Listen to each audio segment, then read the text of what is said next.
21st century. Local authorities will have to review their green belt if needed to meet housing targets, but they'll also need to prioritise low-quality grey belt land, for which we are setting out a definition today. And where land in the green belt is developed, new golden rules will require provision of 50% affordable housing, with a focus on social rent, as well as schools, GP surgeries and transport links that community need, and improvements to accessible green space.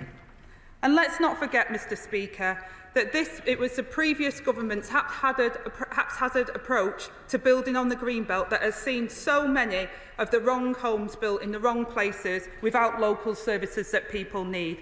Under Labour, this will change. Now, Mr Speaker, increasing supply is of course essential to improving affordability, but we must also go further in building genuinely affordable homes. And part of this must come from developers. And the Housing Minister will be meeting with major developers later to ensure that they commit to matching our pace of reform. But an active mission-led government must also play its role. This is why today I'm calling on local authorities, housing associations and industry to work with me to deliver a council house revolution. Yeah. Mr Speaker, this isn't just a nice add-on. It is vital to getting the 1.5 million homes built, because we know that schemes with a large amount of affordable housing are likely to be completed faster.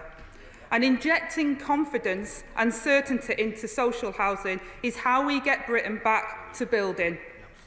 The previous government had to downgrade the number of new homes their affordable housing programme would deliver. And now today, I can unveil that not only between 110,000 and 130,000 affordable homes are due to be built under this programme, down from their original target of 180,000. In our worst case scenario, some 70,000 fewer families in need of a secure home will lose out, Mr Speaker. How have they let that happen? And once again, it's this government which will have to pick up the pieces. This is why today I'm announcing immediate steps for the biggest boost to social and affordable housing in a generation. Yeah. We will introduce more flexibilities in current affordable homes programme working with Homes England, and will bring forward details of future government investment at the spending review. I also recognise that councils and housing associations need support too. So my right honourable friend, the Chancellor, will set out plans at the next fiscal event to give them the rent stability that they need to borrow and invest. But, Mr Speaker, we must also maintain existing stock, which is why I'm announcing important changes to the right to buy. We have already started reviewing the increased right to buy discounts introduced in 2012, and will consult in the autumn on wider reforms to right to buy. And we are immediately increasing flexibilities for councils when using right to buy receipts. And in addition, to help councils provide homes for some of the most vulnerable in society, I can also confirm today that the £450 million of the Local Authority Housing Fund will flow to them to provide 2,000 new homes. This is what Labour does. Mr Speaker, these reforms are key to realising our wider growth ambitions. Part of that comes from new homes themselves, releasing untapped potential of our towns and cities that for too long have been throttled by the insufficient and unaffordable housing. But it also flows from making it easier to build the infrastructure on which we rely. So we're making it easier to build laboratories, gigafactories, data centres and electricity grid connections. And we must make it simpler and faster to build the clean energy sources needed to meet zero carbon energy generation by 2030. We've already ended the de facto ban on onshore wind, but we're also proposing to bring large onshore wind projects back to the nationally significant infrastructure projects regime, NSIP, change the threshold for solar development to reflect the developments in solar technology, and set a stronger expectation that authorities identify sites for renewable energy.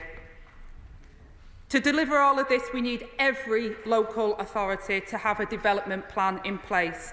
Up-to-date local plans are essential to ensuring that communities have a say in how development happens.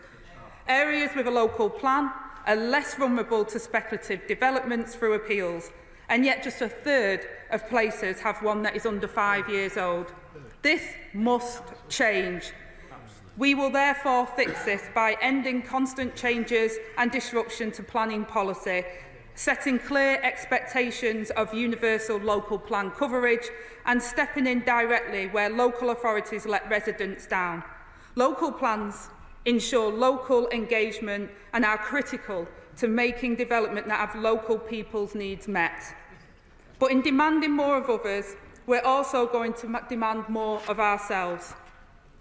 2 weeks ago, I said that I will not hesitate to review an application where the potential economic gain warrants it. So today, I can confirm that ministers and I will mark our homework in public, reporting against the 13-week target for turning around ministerial decisions. Now, Mr. Speaker, I know what I've said seems a lot, but this is only the first step. We plan to do so much more. We'll introduce a planning and infrastructure bill that will reform planning committees so that they focus on the right applications with the necessary expertise, further reform compulsory purchase compensation rules so that what is paid to landowners is fair but not excessive, enable local authorities to put their planning departments on sustainable footings, streamline the delivery process for critical infrastructure, and provide any legal underpinning that may be needed to ensure that nature recovery and building works hand in hand. We'll also take the steps needed for universal coverage of strategic planning within this Parliament, which we will work with local leaders to develop and formalise in legislation. And shortly, we'll say more about our plan for the next generation of new towns. And because we know that this crisis cannot be fixed overnight, in the coming months, the Government will publish a long-term housing strategy for how we will transform the housing market so it delivers for working people. These are the right reforms for the decade of renewal the country so desperately needs, and we will not be deterred by those who seek to stand in the way of our country's future. The honourable members opposite may say this cannot be done, but I say that once again, I'll prove them wrong.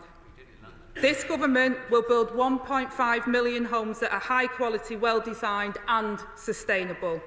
We will achieve the biggest boost to affordable housing for a generation, and we will get Britain building to spur the growth that we need. And I commend this statement to the House. I now call the Shadow Secretary of State just to say, if you could name between 7 and 8 minutes. Just up to you. Shadow Secretary of State, Kemi Bennell. Thank you, Mr. Speaker. And can I echo the Right Honourable Lady's comments regarding the appalling incident in Southport? We on this side of the House send our deepest condolences to the families of all of those who are impacted. Mr. Speaker, having listened to her statement, I have many questions. I know that the Right Honourable Lady won't be able to answer all of them, certainly not in the time that we have today. So I hope that for those questions that she doesn't have the answer to now, she'll be able to provide written answers within a month and before the end of the summer recess, so that we can pick up quickly when we return for her department's oral questions in the next parliamentary term. Mr. Speaker, the Labour Party has a mandate to deliver what they promised in their manifesto. As a party which has governed for most of the last 100 years, we respect that mandate, and it is our job, as His Majesty's loyal opposition, to scrutinise their plans and ensure that Labour are saying what they mean and, more importantly, doing what they say. But with that right to deliver their manifesto come many responsibilities. Labour now have a responsibility, unlike in a manifesto, they have a responsibility to be crystal clear about what they actually want to do to avoid prolonged uncertainty. They now have a responsibility to understand and address the concerns of councillors and local residents. They now have a responsibility to explain the economics and allocate the funding, which we all know will be needed for this plan. And they now have a responsibility not to be contradictory in what they are setting out. So they mustn't make promises which any impartial observer knows can't be delivered. And crucially, they mustn't break their commitments early. And yet, Mr. Speaker, we are already seeing changes to what they committed to. On the 20th of June, the Chancellor stated that they would update the MPPF within 100 days. So why is Labour now briefing that it will be before the end of the year? That's a lot more than 100 days. They've just started, they're already changing their targets. So will the Right Honourable Lady confirm that the MPPF will be updated and in effect by mid-October, the deadline that they set for themselves? They are proposing an 8-week consultation over summer holidays for their updates to the MPPF. This is the third set of updates that we will now have in a year. In the previous consultation on the MPPF in 2023, we had 2,600 responses. How will they have a meaningful consultation, which is what the legislation requires, that respects the input of local planning authorities and others? There will be legal challenges. Are they ready for them? They are proposing multiple changes to planning, the MPPF update, new primary legislation the Honourable Lady just described, changes to nutrient neutrality, which they've recently converted to, and the NSIP, just to name a few. So the Right Honourable Lady says she wants to end constant changes and disruption to planning policy. That's great, but how is she going to avoid creating years of uncertainty and making it harder for local authorities and developers to build new housing as all of these changes are worked through? As I said to her the last time we sat opposite each other, these things do take time and these things are not as straightforward as she is laying out. The government will not be able to deliver its ambitions unless it recognises that. But what is most interesting in this statement, Mr. Speaker, is that she confirms that she is reducing the housing need calculation for London. Can she confirm if that reduction will apply to other urban areas? And can she explain why she is reducing the need for cities like London to build more housing when they are the ones who have the infrastructure to support it? Why is she forcing suburban and rural areas to take more housing when there are schools in Hackney, like de Beauvoir Primary School and Randall Creamer Primary School, that are shutting down because they don't have enough pupils? Why is she doing that? The government is talking about the grey belt in the planning framework. It's very interesting. I've had a quick look through. They define it, but what limited contribution to the 5 green belt purposes actually means in planning terms? What does that actually mean? Because if they're not clear, planning inspectors will determine that, and we will yet again have more and more local opposition. It is also interesting, Mr. Speaker, that the government is considering changes to restrict the right to buy. The Right Honourable Lady has told us very proudly how she was able to buy her own council house. Can she, at least one certainly, can she confirm to us that following these changes, young people across England will still be able to exercise the same right to buy that she herself had in 2007? Shame. Mr. Speaker, there is also a responsibility to address the concerns of councillors and local residents. I know from my own constituency the references that they have to traveller sites will cause some concern. The fact that she has stood up and said many of the housing allocations will be surprising. This is very difficult for local councils and local communities to deal with. Where is the respect for local decision-making? We're not saying that they shouldn't be ambitious, but they're going to have to take local government in hand when they do this. They say they want to impose exacting mandatory housing targets on local authorities. When we had the advisory target, it was so that councils could make sure that they could do better, not do worse. So it is wrong for her to claim that this was us removing mandatory housing targets. Councillors have repeatedly told me that they are afraid that they will be forced, under a duty to cooperate, to sacrifice their own green spaces to take the housing need that the urban leaders who are her friends failed to meet. So what's she going to say to reassure leaders in places like Bromsgrove, Wychavon and South Staffordshire? And what penalties will she apply to local leaders like Sadiq Khan who fail to meet their housing need requirements? What happens when the mayor fails to meet even these reduced targets that she has set for him? She's already let slip that she is ditching the requirement to ensure that beauty is a key part of housing, something that I was actually very proud that the previous Conservative government put at the heart of our planning reforms, because local people do want beautiful housings. So now she's telling us that she's going to be replacing what they want with a requirement to meet 1.5 million ugly houses instead. Why on earth would they take out something? Why on earth would they take out something which means so much to local communities? People deserve to live in beautiful homes, and the fact that the Labour Party doesn't care about that shows exactly how they're going to develop their policies. Their responsibility to explain the economics and set out how they will fund their proposals is also quite key. They need to ensure that the MPPF has a new growth-based approach, they say, but that's already in the MPPF. She would know if she had read it. I bet she hasn't. The Chancellor effectively killed off some major NSIP schemes on Monday, like the Arundel bypass. Is there all this talk of prioritising infrastructure, energy projects, just a way of dressing up cuts to other kinds of infrastructure? Where is the economic analysis that her department has undertaken on the housing market? Yesterday, we all saw the Chancellor come to the dispatch box, claim not to have understood the pressure on public finances and how it was also difficult. We warned repeatedly during the election. They say one thing and they do another. They said they weren't going to raise taxes. Now we can see what they're planning. But the Chancellor did not say anything about the impact on housing. So now I'm asking the Right Honourable Lady, on behalf of the British people and local authorities, what it means for them. Is she going to follow the same playbook, pretend she didn't know what it costs to build affordable housing, or to change the planning system and impose more costs for builders, home buyers and renters?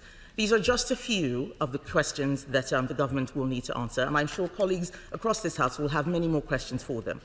But the government is in danger of choosing the worst of all worlds, not addressing basic economics of house building, centralising decision-making, and when you look at all that, it looks like the 1.5 million homes will be a distant aspiration rather than a meaningful target. Thank you.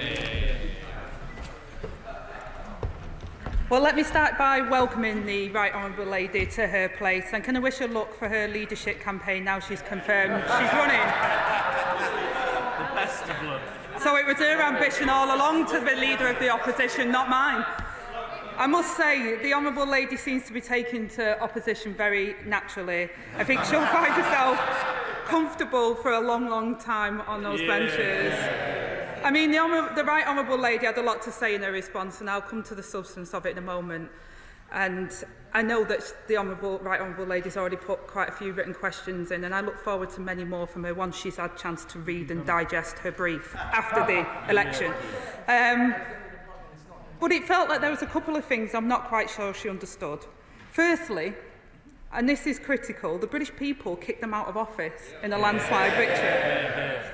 And secondly, why was that? So let me just remind her.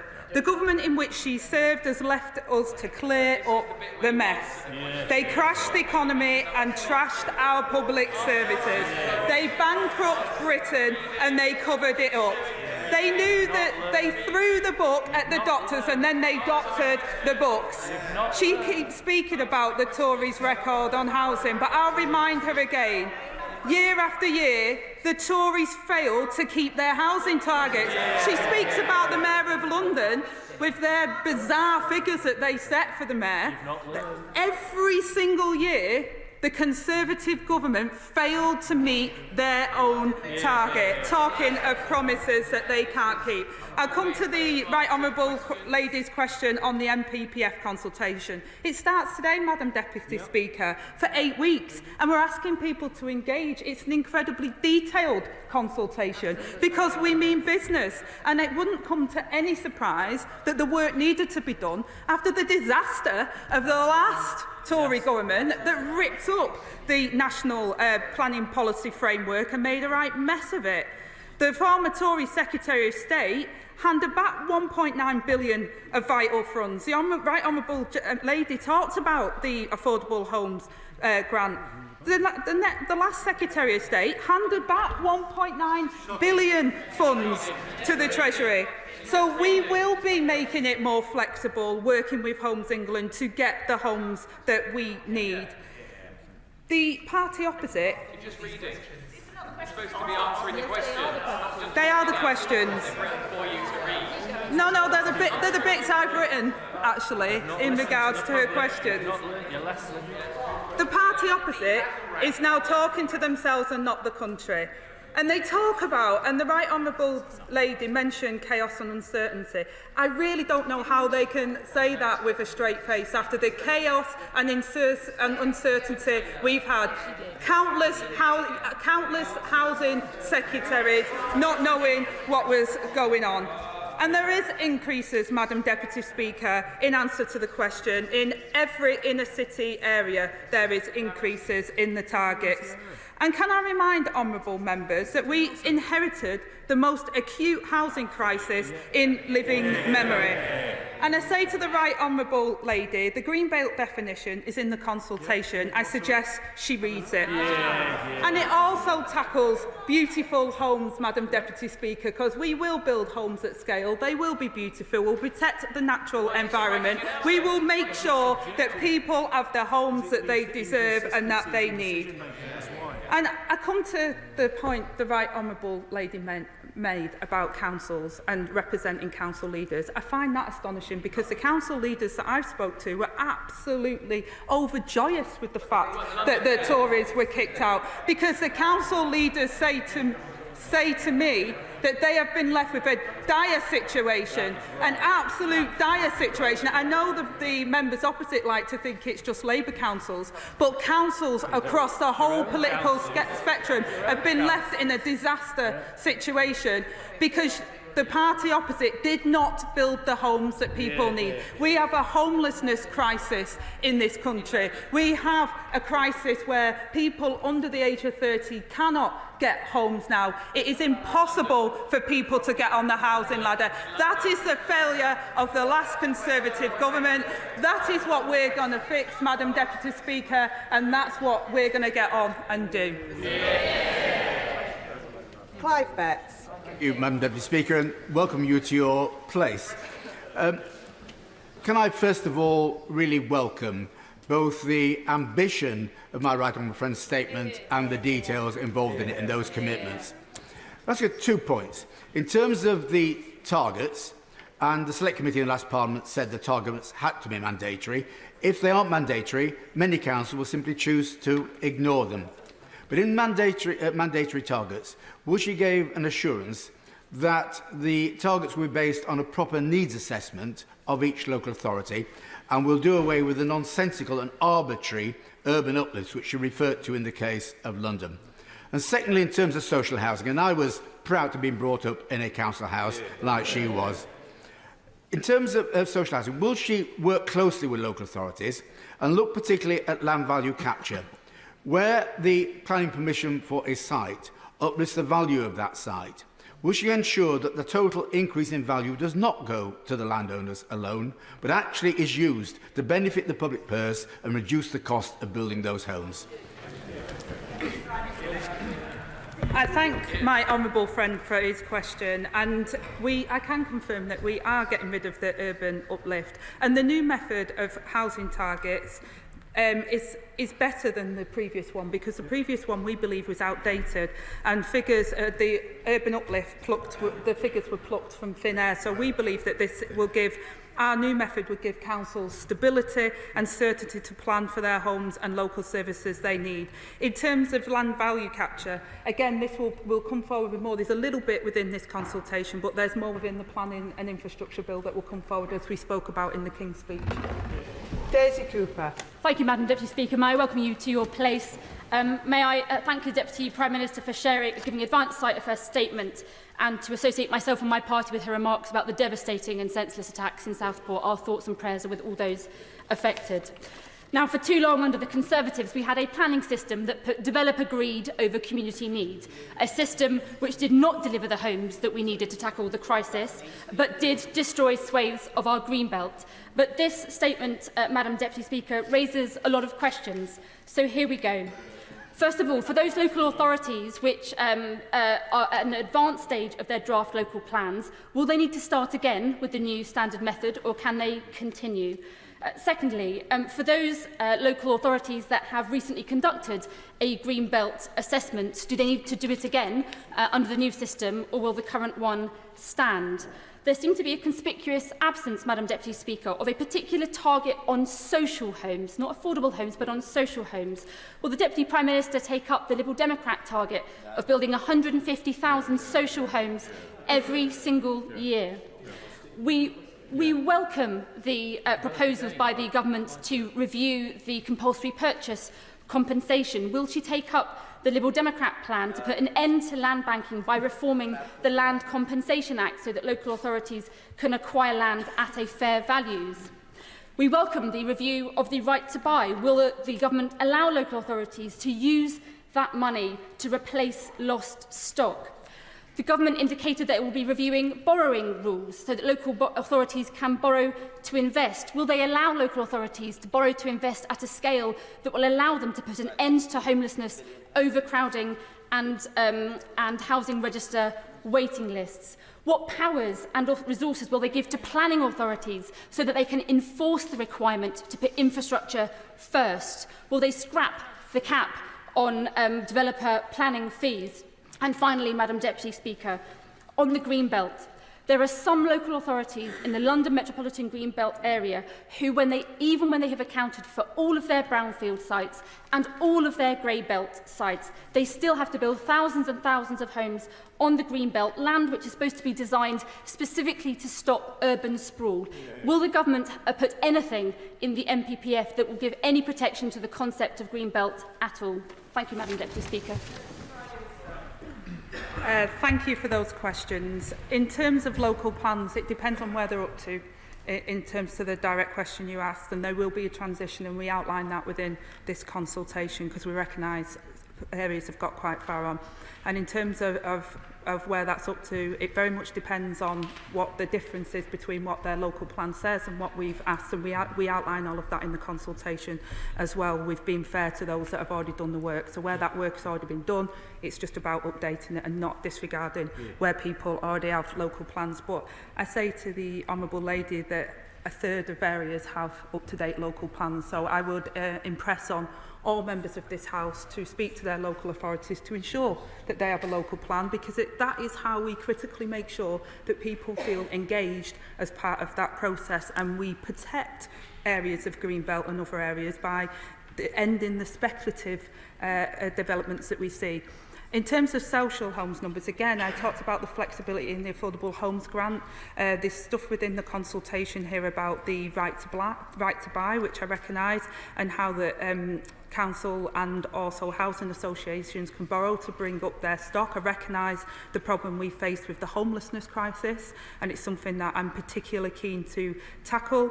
We also talk about the compulsory purchase orders, and again, we're doing a consultation on that because we think that that needs to be dealt with. We will also bring forward some of the other issues within our planning infrastructure bill. Planning will be strengthened. We've already announced 300 extra planners, local planners. We'll strengthen 106. We'll have an accelerator task force for those stalled sites that we have. And again, where there is a release of grey belt, they will be the golden rules that I outlined. So therefore, we will expect a lot from developers when they're in use of that. And also, we consult on fees as well within this consultation period. There is a lot within this consultation, but I believe that it will make a significant difference with engagement with local areas and to make sure that we meet the housing target that we need and that the country desperately deserves. Yeah. Rachel Hopkins. Deputy Speaker, too many families are housed in substandard, overcrowded flats created through permitted development rights, such as former office block conversions. So will the Deputy Prime Minister give families in my constituency of Luton South and South Bedfordshire some hope for the future by confirming Labour's commitment to good quality, affordable family houses, including council houses, under her proposals? I thank my honourable friend for that question, and she's absolutely right. 14 years of the Tories have left social and affordable housing in a crisis, and this is to fix the overall problem that we've got with the housing crisis that we face. We have to have more social housing for rent, and I hear this. The right honourable lady opposite was talking about speaking to local councils, but members here, including new members, will know that their casework that comes through in their box already, their posts that they've seen, and their local leaders are saying what a desperate situation it is, and it's because of the supply problem, and it's because we need to fix the problem around social and affordable housing, and that's why we've got our golden rules. That's why we're going to strengthen 106 and expect the developers to do what they say they're going to do, and all of our departments are going to work to make sure that the infrastructure is there so people get the homes that they need locally and that they see the infrastructure that improves their local area and nature. Desmond Swain. New Forest District has its local plan recently agreed on the basis of a local housing need. When will it be required to reopen that assessment on the basis of her new algorithm and that target become mandatory? Well, the short answer is when the next point when it updates. But as I said before in my answer to the Honourable Lady, those that have an up-to-date local plan won't be made to start again. So it's good, and I commend the Honourable Gentleman's local authority for having an up-to-date plan, because that is the best way to have consultation with your local area and provide the housing that local people need. And that's what this government wants to do, working with local leaders, working with mayors to make sure we deliver the houses that local people want and deal with the crisis that they face. Paula Barker. Thank you, Madam Deputy Speaker, and can I congratulate my right honourable friend for making a superb statement. My right honourable friend knows that she will have strong support on these benches for building homes that she has identified that we particularly need in Liverpool to tackle homelessness, rising costs and the huge waiting lists for social housing. But councils will be reluctant to build if they know they will simply end up in the hands of private landlords who exploit the right to buy. So I welcome her review into the higher discounts imposed by the last government. And can she assure me that this will be a rapid review? Because with the mess that she's inherited, there is no time to waste in clearing this up. I thank my right honourable friend for that question, and again, short answer is yes, it will be a rapid review. We've already been speaking about this even before the election, and we want to make sure that people take part in that review, but we're also very clear that the right to buy formula that the government set out in 2012, the discounts, means that councils just cannot replace the houses that are bought under the right to buy scheme. We believe that people should have the right to buy, but it has to be balanced against what the public give in discounts on our social housing stock and making sure that we can replace that stock for those that desperately need it. Paul Holmes. Thank you, Madam Deputy Speaker. This announcement, quite frankly, will be a disaster for my Hamble Valley constituency. And in Hamble Valley, Liberal Democrat Eastleigh Borough councillors built over the last few years double the number of houses required by targets and assessments. So can the Secretary of State confirm that she will take into account retrospective building numbers for those areas who have already built more than their fair share? And why is she placing even more pressure on local services in the South East where house prices are the most expensive, but leaving cities alone and not increasing house numbers there too? Well, I say to the honourable gentleman, they do increase. They do increase, and the new method that we'll be using is based upon what stock and also the affordability. So I ask the honourable member to look at the consultation on it, because what we want to do is be honest that if there is a particular shortage, and there's many areas that has a particular shortage, that we have to be building those homes. We stood on an election mandate to do that. Now, local plans, I don't know if the honourable gentleman's local authority has them. We will engage with them on that, but we do not have the homes that we desperately need. And I say to the honourable gentleman, engage with the local authority, get those local plans in place and work with us to build the houses that his constituents desperately need. Yeah. Liz Twist.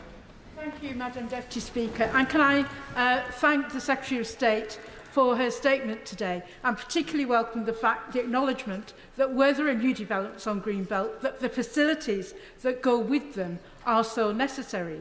But can I ask the Secretary of State what steps should be taken to ensure that local communities can hold developers to account for the protection of our habitat and open spaces when they come forward with plans? I thank my honourable friend for that question. And Labour has a brownfield first policy, and within the outlines that we've put in the release of Greybelt, there are very strict golden rules on that, and we will be supporting local authorities with making sure that they have the best from 106 notices and that the golden rules apply. I actually think that the consultation that we put out today with the proposals for the national policy, the MPPF, the proposals that we're putting within the MPPF will actually strengthen the release instead of that haphazard way that we've seen it at the moment. And we'll also see the kind of homes that people desperately need in their areas that are affordable to them, including homes for social rent. Kit Malthouse. Thank you, Madam Deputy Speaker. Could the Secretary of State confirm two things?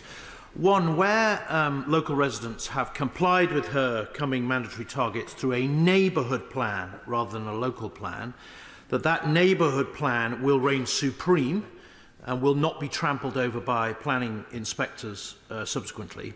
And secondly, that protected landscape, what used to be called an area of outstanding natural beauty, of which my constituency is 80%, but now called national landscape, that will also still be of significant protection within the planning system.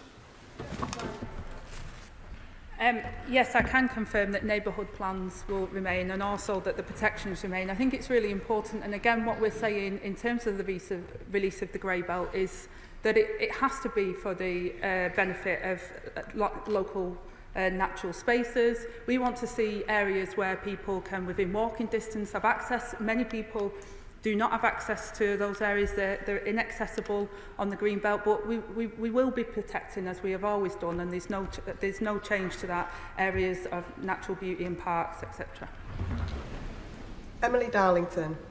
Thank you, Madam Deputy Speaker. As the new MP and former Cabinet Member for Housing of arguably Britain's most successful new town, Milton Keynes. No way. I welcome today's statement. It is exactly what we've needed to hear. The struggles and the conflicts that we've had trying to deliver the housing that people in Milton Keynes need has been enormous and a real waste of resource, to be quite frank. But we need not to only build new houses, but to build new communities. Will she meet with me and Milton Keynes City Council so we can discuss how we can help deliver this essential mission so that everyone has a place to call home? Well, can I welcome the member for Milton Keynes to her place? I've visited Milton Keynes quite a number of times, and what a fantastic example of a Labour new town. And I think the honourable member has already been quite pithy in getting a meeting arranged with my housing minister, and I look forward to hearing more about how we can learn from Milton Keynes and have the next generation of new towns coming forward. Richard Ford. Thank you, Madam Deputy Speaker, and I'd like to welcome the consultation on the National Planning Policy Framework. One of the documents that was circulated to colleagues today was an MPPF with track changes, and buried on page 55 there's a footnote that says that this following sentence is proposed for deletion. The availability of agricultural land used for food production should be considered when deciding what sites are most appropriate for development. That's in the existing MPPF. It is proposed that that's taken out. The UK is only 60% self-sufficient for food, down from the mid-80s when we were 78% self-sufficient. Is the government taking enough account of self-sufficiency in food? Yes, and we believe that it's already considered within the MPPF, and there's already guidance on agriculture land as well, and in particular high-grade agricultural land. So we believe the protections are already in there in terms of food. Mark Ferguson. Thank you, Madam Deputy Speaker, and I want to congratulate the Deputy Prime Minister on her statement today. Slightly disappointed with some of the comments from the Conservative benches, but I hope the Deputy Prime Minister will reject them as the British people rejected them on the 4th of July. Madam Deputy Speaker, like the Deputy Prime Minister, I am fortunate enough, like most people who have a mayor in England, to live under a Labour mayor. Will the Deputy Prime Minister work with me, work with Labour mayors, including her own and my own, and councillors and members of this place, to ensure that we get the right kind of developments in the right places? I thank my honourable friend for that question, and he's absolutely right, because what we're trying to achieve today, and the legislation we'll be bringing forward as announced in the King's Speech, is about how we strengthen local consultation.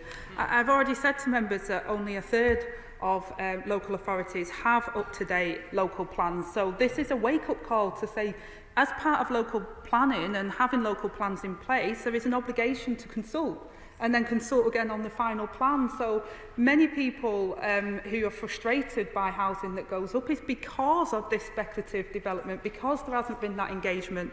So what we're proposing today, and we've already met with mayors, we've met with council leaders, this is a push that has come not just from local leaders and mayors, but from the voters. I believe that's why we won as large as we did at the general election, because people want to see that change. So we know that that engagement has to continue. We know that we have to work with local leaders and mayors to make this plan a reality, and we're going to work with them to make sure that we get those homes and we get the infrastructure and that we get the next generation of social and affordable housing that the people of this country need.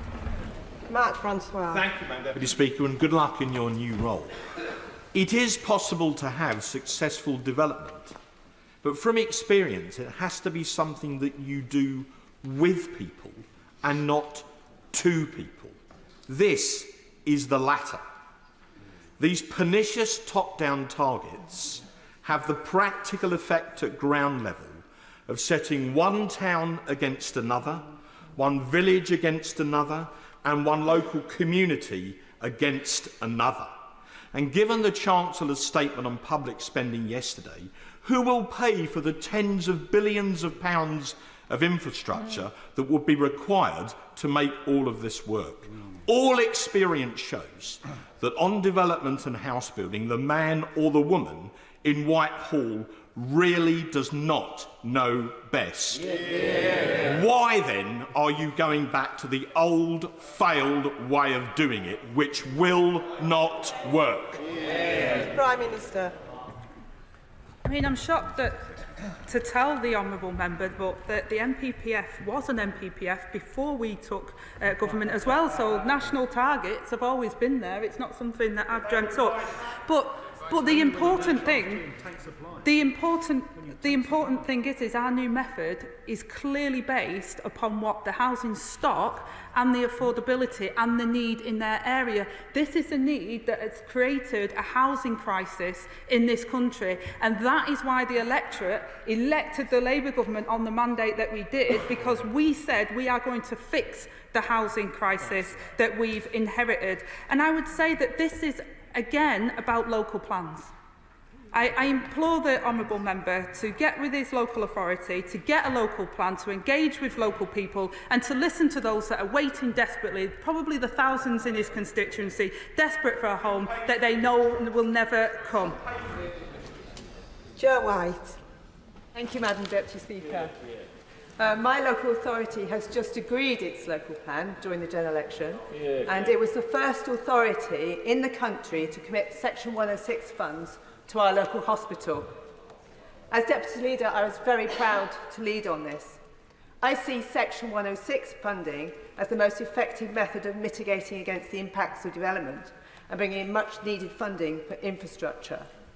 How does the Deputy Prime Minister envision how Section 106 funding can be reformed to make it a far more effective method of bringing in the infrastructure spending? Deputy Prime Minister.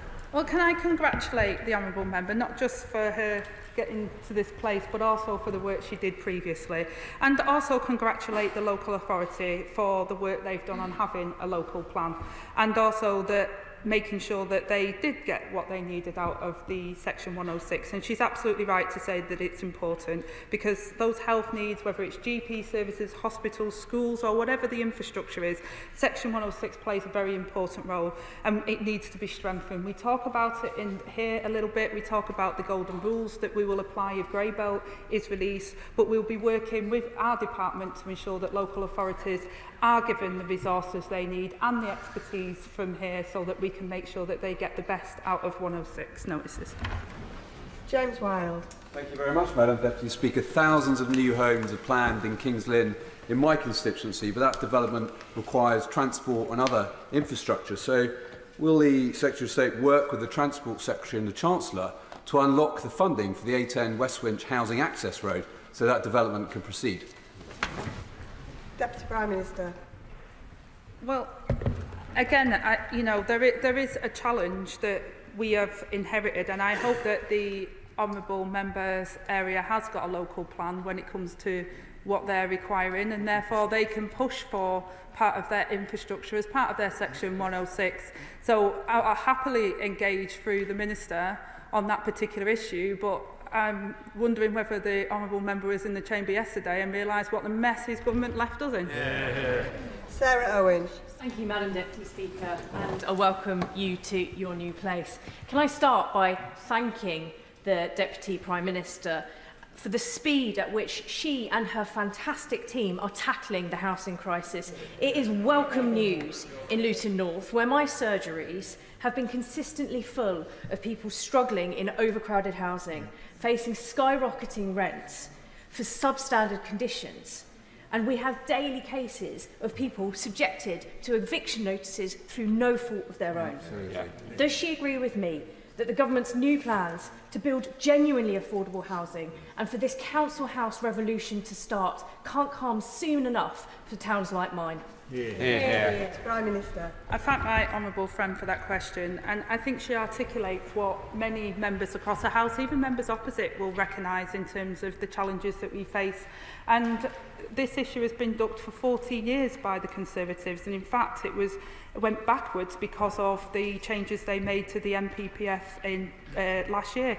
And that's why we're making absolutely no bones about the fact that we do mean to deliver, and that's why this consultation is so important and why we've put that out there now. And I say to honourable members, we do intend to move at pace. People who are in temporary accommodation, 150,000 children that haven't got a home to call their home. I think about that every single night and think there isn't a day that we can afford to waste in terms of dealing with that situation for them. And I promise them across your constituency and everybody else's that I'll do everything I can to make sure that they have a home. Lee Anderson. Thank you, Madam Deputy Speaker. Now then, I welcome the news of a council house revolution. And we all know that the Deputy Prime Minister is a little bit of an expert when it comes to council housing. But can she confirm that priority will be given to British families, veterans and pensioners? Deputy Prime Minister. Well, we have confirmed that people with a local connection will get priority in those homes. But I also say to the honourable gentleman who tries to make a quip about the fact that I grew up in a council house, is that many, you know, the situation that I hear, and when I was took on this brief, is that actually people used to talk about my childhood as if I grew up in poverty, but there's many kids today that if they got a council house, it would be considered they'd won the lottery.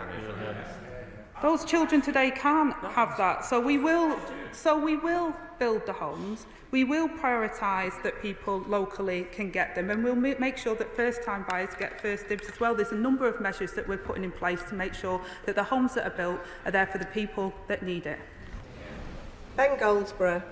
Madam Deputy Speaker, residents in Heatherset, Mulbarton and Loddon have sadly had all their fingers burnt by the old planning policies that were in place from the previous government. Can you give me assurances that going forward, the Section 106 will be strengthened to ensure that public good, public infrastructure will be in place to make sure that our new housing is accessible for everyone and gives them the resources they need to live a very happy life? Deputy Prime Minister. There is parts of this consultation which does look at how we can strengthen 106, and we want to do that in conjunction with local authorities. We are also bringing forward at a later date through this Parliament, which I mentioned in my statement, about strategic planning and also the planning and infrastructure bill. So this is the start of the process, but we know there's a lot more to do, and I look forward to your engagement with that. Wendy Martin. Thank you, Madam Deputy Speaker. So, I'm no NIMBY, but today what we're seeing is a lurch back to top-down mandatory targets that will ride roughshod through local communities like those that I represent across Aldridge Brownhills and local decision-making. I do agree with the Deputy Prime Minister, though, when she says that the first port of call must be brownfield land. So can she confirm that she will do this by giving full financing to brownfield land remediation and reclamation? Deputy Prime Minister. Well, we think we can better use brownfield funding, but I say to the honourable member that it's not riding roughshod over local decisions and what local people want, because having mandatory housing targets and plans means that people will be able to decide. What we're saying and what we said at the general election is that we will build 1.5 million homes. We said that really clear, and we have a mandate to do that. We think the new method for housing targets works better. We think it will deliver for people, including the affordability test, and therefore we will deliver the houses that her constituency needs. And I would encourage her to engage with that process with her local authority. I am planning to end this statement around 20 past, sir. Could you please help each other by keeping questions short? I call Rachel Maskell.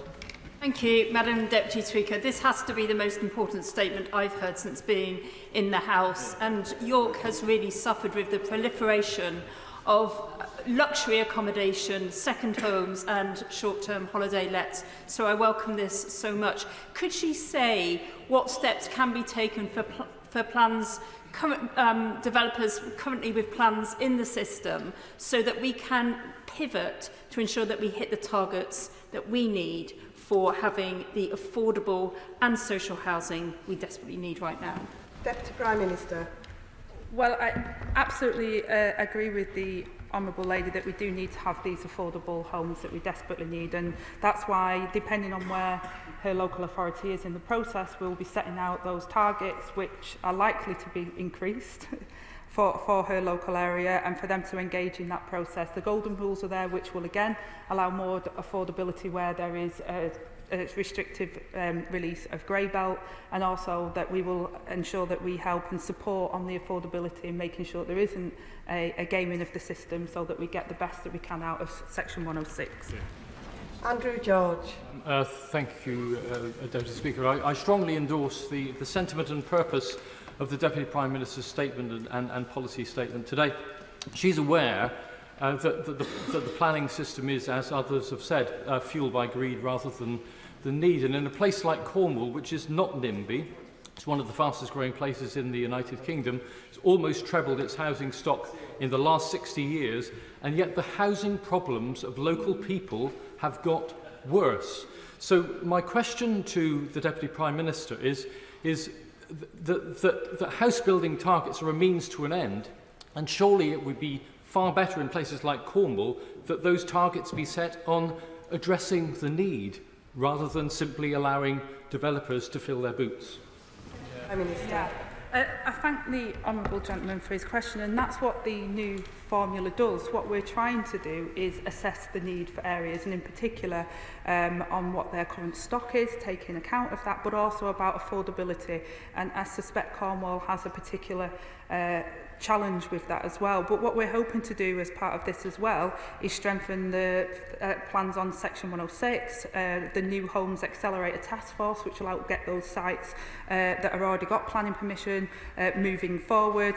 And by working across Whitehall, we'll go about to deliver the infrastructure that people want as well, because that is the other big issue that keeps coming back, is where we have speculative sites or release of greenbelt, or where there is big housing in an area, that the infrastructure is incredibly critical to that point, and that's what we need to overcome, and that's what we're clear that we need to do as a government. Helena Dollymore. Thank you, Madam Deputy Speaker. In my constituency of Hastings and Rye, we are at the sharp end of the housing crisis, and we desperately need more affordable and more council homes. So I really welcome today's statement. The party opposite may behave like this is a zero-sum game between building more desperately needed homes and protecting the environment, but we on this side know that is not the case. So can I ask my right honourable friend what this new government's approach will be to ensure we have sustainable development, protecting our environment and making sure we have the infrastructure, including sewage pipes, and preventing flooding while building the homes that my constituents so desperately need? Deputy Prime Minister.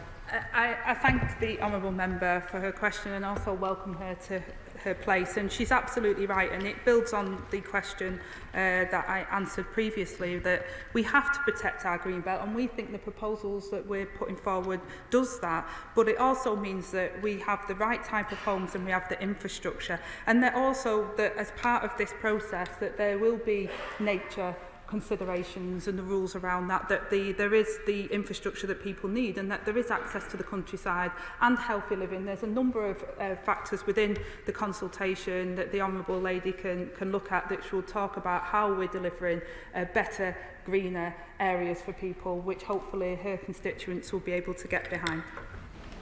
Sir Roger Gale. Thank you, Madam Deputy Speaker. It's good to see you in that chair.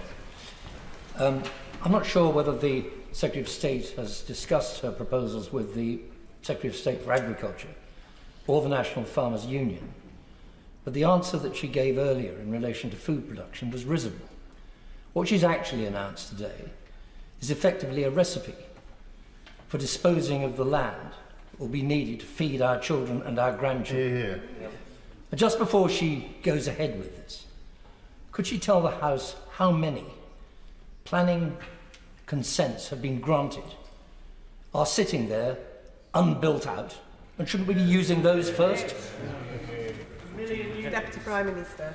Who was in charge? I thank the honourable gentleman for his question, but I really do, with absolute respect, say to the honourable gentleman, please read the consultation, because we do think that we do support our agriculture, which is around just over 10% of the land that we have, and we will make sure there's best and most versatile.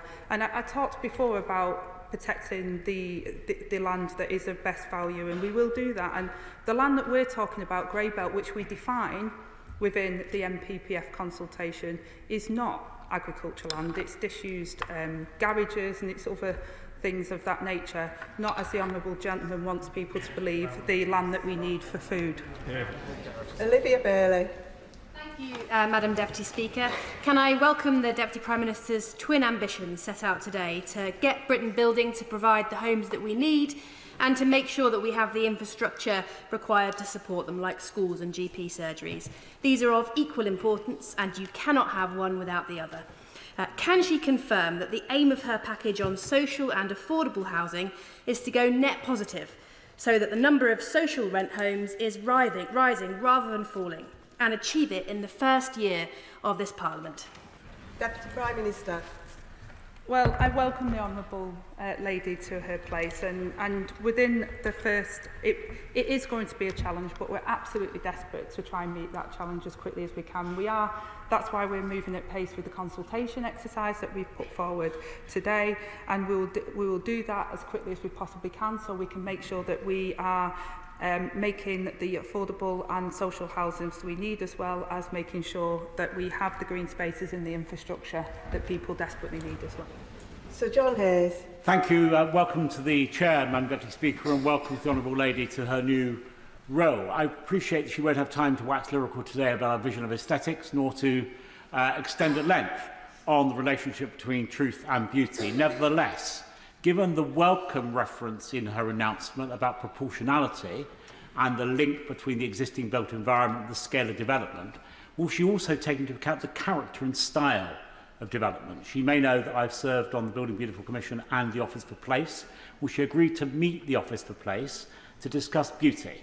For she will know that the wealthy can always live in beautiful places, in beautiful homes, but that people from council houses, as she and I originate, deserve their chance to know, to sense and to see beauty. Mr. Prime Minister. Can I thank the honourable gentleman for his comments, and I absolutely agree with everything that he says, and I know the Minister will be meeting shortly with all of stakeholders, and I think he's got a meeting with those that you've just mentioned as well in the coming days, but I would love to work with the honourable gentleman to make sure that we build the houses that people deserve, whether those social, affordable housing or any other housing. They should be beautiful, they should have character and style, and we're determined to make that happen. Now Shabar Khan. Thank you, Madam Deputy Speaker, and can I also thank my right honourable friend, the Deputy Prime Minister, for her statement and the focus that she has rightly given to the delivery of genuinely affordable homes, which will provide much needed housing security to many of my constituents in Gillingham and Rayner. But recognising some of the immediate homelessness challenges felt by local authorities, can she detail how the plans she has announced today relieve pressures on homelessness and temporary accommodation? Deputy Prime Minister. I thank my honourable friend for that question, and she's absolutely right to talk about homelessness and the pressures that local authorities face, and it's this issue in particular that I feel quite personal about, because the amount of stories I've heard, not just since I've been in the shadow role as previously, but in the role that I am fortunate and humbled enough to have now is that we cannot continue with the homelessness crisis. Behind every single one of those figures is a human being, and it really does have an impact like poverty does. Housing has a significant impact on people's lives and opportunities, and that's why, as Deputy Prime Minister and in my role, we'll be bringing different leaders together, a local and regional and here, to make sure that we can really tackle homelessness, because we need to do something about those figures. We've inherited a really poor state of affairs, and I'm determined to make sure that we do something about that. Adrian Ramsey. Thank you, Madam Deputy Speaker, and thank you to the Deputy Prime Minister for her statement. Residents in my constituency of Waveney Valley, as in so much of the country, are finding that many of them are being priced out of being able to live in their local community. The homes that are being built are just not affordable to local people.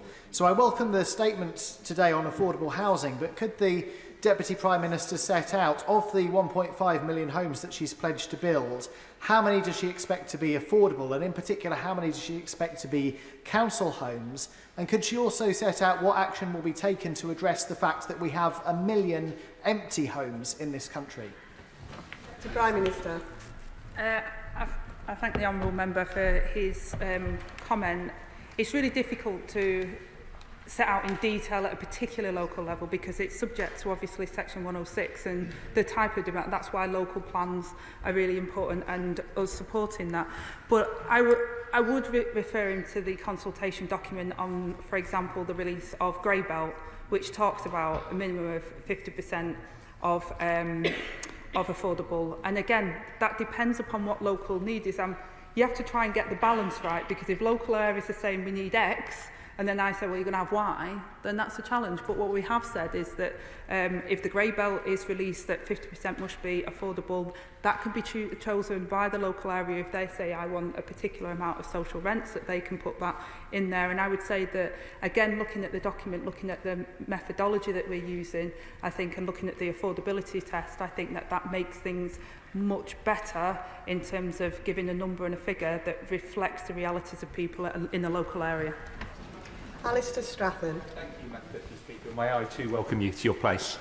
The Deputy Prime Minister will be all too aware the extent to which the current planning system is failing communities like mine. Not building the affordable homes people are crying out for, not delivering the infrastructure my growing communities need, and not even protecting some of the most nature-rich parts of our countryside. But while the opposition benches might not like to hear this, under the last government, Greenbelt approvals, often haphazard, increased tenfold, while brownfield approvals halved. Yeah. Will the Deputy Prime Minister reassure my constituents that her golden rules will ensure brownfield and greyfield sites are truly prioritised and infrastructure and affordability is prioritised too, to finally deliver growth that works for communities like mine? Yeah. Deputy Prime Minister. My honourable friend is absolutely right to mention the haphazard way in which the Green Belt has been built upon under the last government. You'd think that it never happened in some of the responses I've had back from the opposite side of the chamber. But I'm clear that brownfield should always be the first port of call, and that's why we've been making brownfield development easier within the MPPF, and that we'll also be taking firm action to limit the scope of gaming and consulting on how to stop developments who have paid over the odds for land, using that as an excuse for negotiating their Section 106 contributions down. So there's a number of measures, including our golden rules, that will make sure, hopefully, we push towards brownfield, and that the release of Grey Belt has to be within our golden rules. Ben Opsijecti. Thank you, Madam Deputy Speaker. Yesterday, the Secretary of State and Minister made the decision to approve the appeal made by Envar Composting in relation to the proposed medical waste incinerator on the edge of St Ives, despite the rejection of the initial application by the Conservatives and Labour on Cambridgeshire County Council. Local residents in St Ives, as well as the impacted rural villages of Somersham, Bluntisham, Colne, Pidley, Woodhurst, Oldhurst and Needingworth, are hugely concerned that their opposition and concerns have not been heard by the Secretary of State. So given NHS England's 2023 clinical waste strategy states a need to reduce the use of incineration and details a strategic priority that requires in-house waste processing capability to be developed, why has the Secretary of State approved a medical waste incinerator against local wishes, and will she meet with local residents to hear their concerns? Deputy Prime Minister.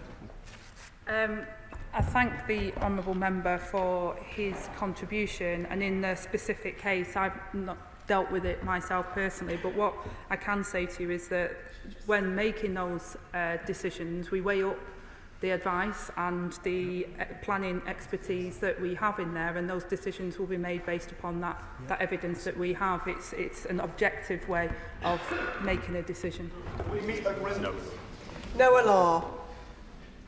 Thank you, Madam Deputy Speaker. I welcome the Deputy Prime Minister's plan to put building homes at the heart of our mission to raise living standards and also to ensure that what we build reflects local views.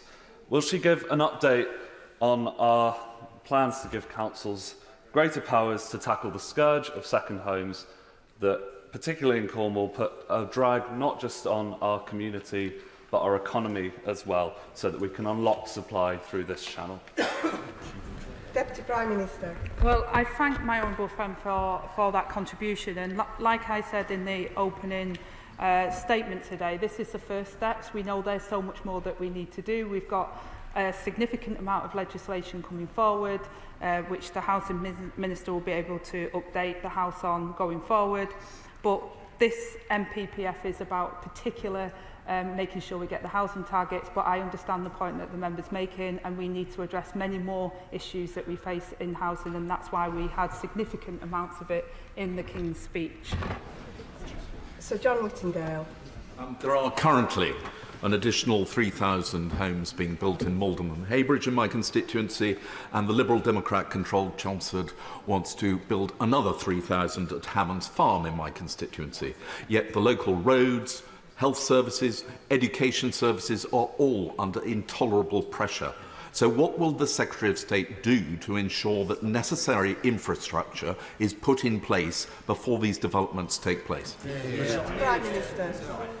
Well, I mean, the honourable gentleman will know that his government was in government for 14 years and could have resolved this, and this is part of the reason why we're consulting on the revised MPPF, because we recognise, and I've said to many honourable members in the chamber today, that infrastructure is critical, that people often reject the housing proposals because they don't see sufficient infrastructure. That's why we have the golden rules. That's why I've asked all of the departments to look at what we can do to make sure that that infrastructure is there, and that's why we'll support strengthening of Section 106 to make sure that developers don't try and squeeze out of what they were promised as part of that development.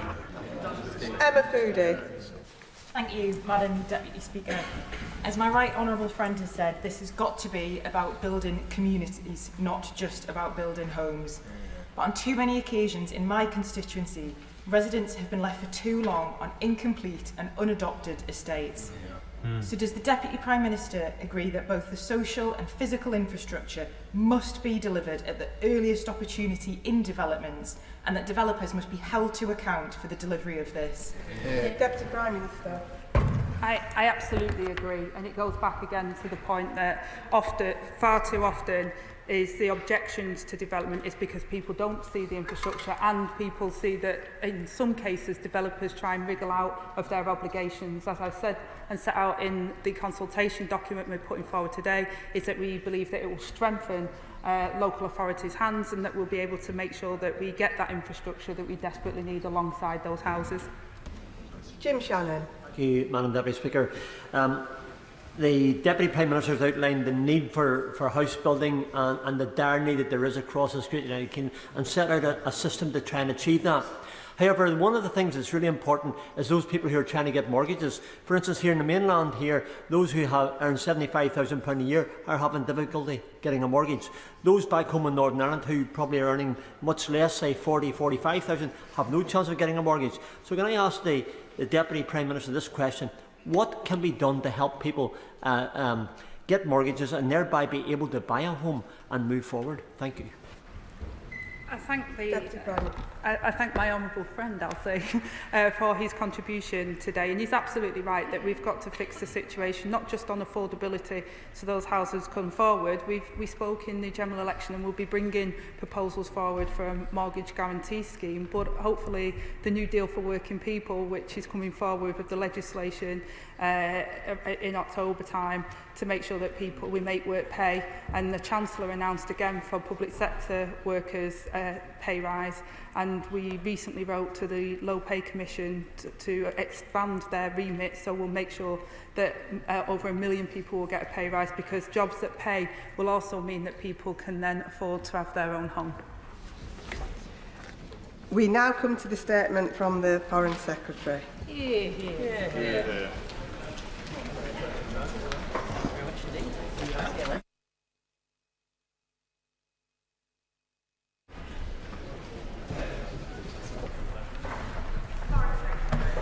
Madam Deputy Speaker, with permission, I want to make a statement on the situation in Lebanon. On the 27th of July, Hezbollah launched a series of rockets into northern Israel and the occupied Golan Heights. Tragically, in Majd al-Shams, one strike killed at least 12 civilians, young people, one just 10 years old, who were playing football.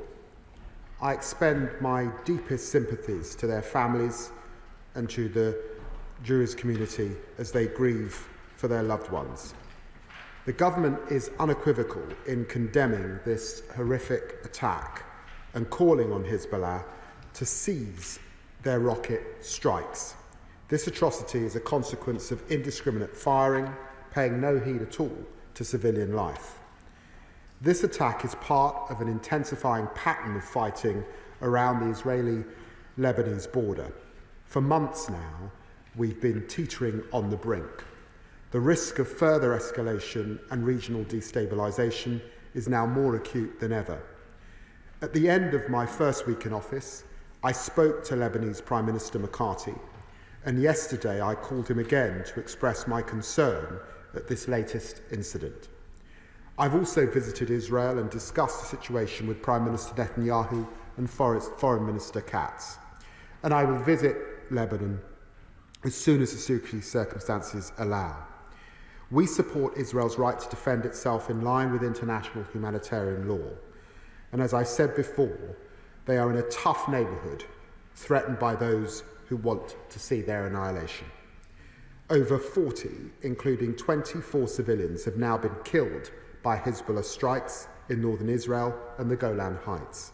And tens and thousands of Israelis have been displaced from the area, while in Lebanon, over 100 civilians have died and almost 100,000 are displaced. A widening of this conflict is in nobody's interest. Indeed, the consequences could be catastrophic. That is why we continue to press for a diplomatic solution based on UN Security Council Resolution 1701, which called for a long-term solution based on the disarmament of all armed groups in Lebanon, no foreign forces in Lebanon without its government's consent, and no armed forces other than the UN and Lebanese government troops deployed south of the Litani River near the border with Israel. It is why, even in the face of serious provocation, our Council is restrained. We welcome the Lebanese government's statement condemning violence against civilians and urging the cessation of all violence. We continue to support the Lebanese armed forces. The UK has provided more training and equipment to 4 of its land border regiments, and we're working intensively with the United Nations and our partners, including the United States and France, to encourage de-escalation. Madam Deputy Speaker, with our partners, we will do all we can to prevent the outbreak of full-scale conflict, but the risk is rising. I therefore want to underline the government's advice to British nationals. We advise against all travel to the north of Israel and the north of the Golan Heights, and against all travel to Lebanon. There are frequent artillery exchanges and airstrikes. Tensions are high and the situation could deteriorate rapidly. My right honourable friend, the Prime Minister, chaired a COBRA meeting this morning, and I'm working with Foreign Office consular teams to make sure we are prepared for all scenarios. But if this conflict escalates, the government cannot guarantee we'll be able to evacuate everyone immediately. People may be forced to shelter in place. And history teaches us that in a crisis like this one, it is far safer to leave while commercial flights are still running. rather than running the risk of becoming trapped in a war zone. My message then to British nationals in Lebanon is therefore quite simple: leave. Madam Deputy Speaker, the tensions on the Israeli-Lebanese border are one aspect of a wider crisis in the Middle East. Across the region, we see evidence of malign Iranian activity in their support for Hezbollah, Hamas, Houthis and other groups whose actions destabilise the region and who show scant regard for the death and destruction this causes. This government is committed to working alongside our partners to counter Iranian threats. Meanwhile, in Gaza, fighting continues. The scenes at the Khadija school, civilians killed, shocking images of injured children underline the desperate conditions endured by civilians, and the reports of the humanitarian situation remain sobering, with the threat of disease and famine looming ever larger. This government continues to do all it can to provide relief to Palestinian civilians. I recently announced new funding for field hospitals run by UK Med, who have treated more than 60,000 Gazans since the conflict began. And we've restored funding for UNRWA, providing 21 million in new funds to the agency, able to deliver aid at the scale needed. But what is urgently needed, Madam Deputy Speaker, is an immediate ceasefire. All the hostages must be freed. The fighting must end, and much, much more aid must get into Gaza. A ceasefire would not only alleviate the suffering in Gaza and secure the hostages' release, it would also reduce tensions across the region, helping to prevent an escalatory cycle in Lebanon, and offer hope of renewed peace processes between Israel and Palestinians. As I said in the House in my first appearance as Foreign Secretary before this dispatch box, we are committed to playing a full diplomatic role in efforts to secure a just and lasting peace. Our overarching goal is clear: a viable sovereign Palestinian state alongside a safe and secure Israel. Madam Deputy Speaker, we do not want to see more civilians killed, more innocent lives cut short, but the risks are clear. We are urging de-escalation of the current crisis while ensuring we are prepared if diplomatic efforts do not succeed, with a clear call today for all British nationals in Lebanon to leave immediately. I commend the statement to the House. Yeah. Sharon Foreign Secretary Andrew Mitchell. Madam Deputy Speaker, I would like to thank the Foreign Secretary for advanced sight of his statement. This is indeed a matter of profound concern and gravity for us all. The tragic and senseless attack in the Golan Heights over the weekend must be met with full, unequivocal condemnation. Children and young people innocently playing football with bright futures and the rich tapestry of life ahead of them had their lives cruelly snatched away. My thoughts, and I'm sure the thoughts of the whole House, will be with their parents, siblings, friends, and all those affected by this monstrous act. Madam Deputy Speaker, the risk of further escalation across the blue line is real, and the government is right to take it seriously. We do not want to see a widening of this painful conflict, and the opening of a new front would be in nobody's interest. If we are to avoid it, all involved need to show restraint. We should be crystal clear that includes Hezbollah. Let nobody forget this is a proscribed terrorist organisation which has no regard for human life, human dignity or human rights, and nobody should be in any doubt about Hezbollah's intention towards the world's only Jewish state. And Hezbollah supports Hamas, another proscribed terrorist organisation, which has also inflicted appalling suffering, with the worst atrocity committed against Jewish people since the Holocaust and the Second World War. Hezbollah must cease its attacks right now. That message must be aimed at Tehran too. The government must use the communication channels that we have with Iran to be extremely firm with the regime. Iran must use its influence to rein in its proxies and stop destabilising the Middle East. But beyond stern words, we must use all the tools at our disposal to disrupt malign behaviour by Iran and its proxies like Hezbollah, including tough sanctions to crack down on finance sources and flows of weapons. Sanctions must also demonstrate that terror group leaders cannot escape the consequences of their action. The government must also rally the international community to collectively reaffirm its commitment to implementation of UN Security Council Resolution 1701, because that is critical for a long-term peace. If I may, I'd like to press the Foreign Secretary on 3 specific points. First, what steps is he taking to amplify the advice that he has already and rightly given so clearly, that British nationals in Lebanon should leave now? What is he doing in country to get the message across and make information on how to leave quickly and easily accessible? What steps is he taking to look after the interests of the Foreign Office and other dependents in Lebanon? Secondly, does he have an estimate of how many Brits are actually in Lebanon? And thirdly, what discussions has he had with key partners in the region who, like us, wish to see a destabilising escalation averted? Madam Deputy Speaker, I would like to conclude by making a broader point. We are clearly at a critical point in this conflict.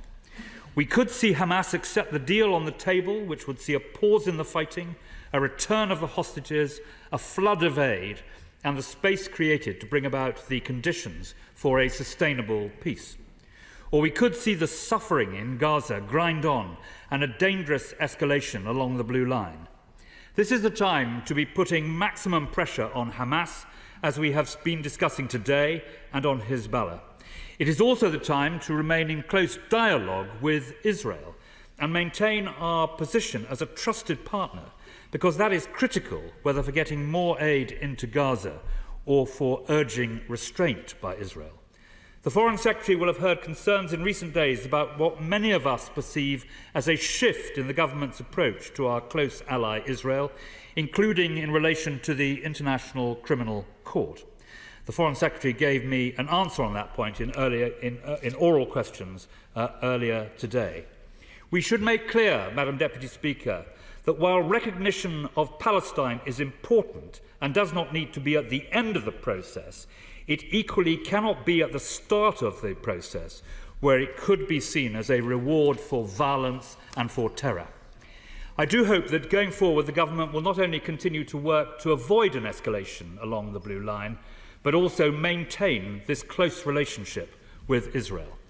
The trust and friendship that exists between the UK and Israel matters because it allows us candidly to discuss all aspects of the current conflict with Israeli counterparts at the very highest levels, in addition to using our influence as a member of the United Nations Security Council.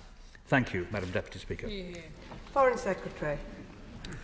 Well, Madam Deputy Speaker, I'm grateful to the Right Honourable Gentleman for the tone and the cross-party nature in which he made his remarks.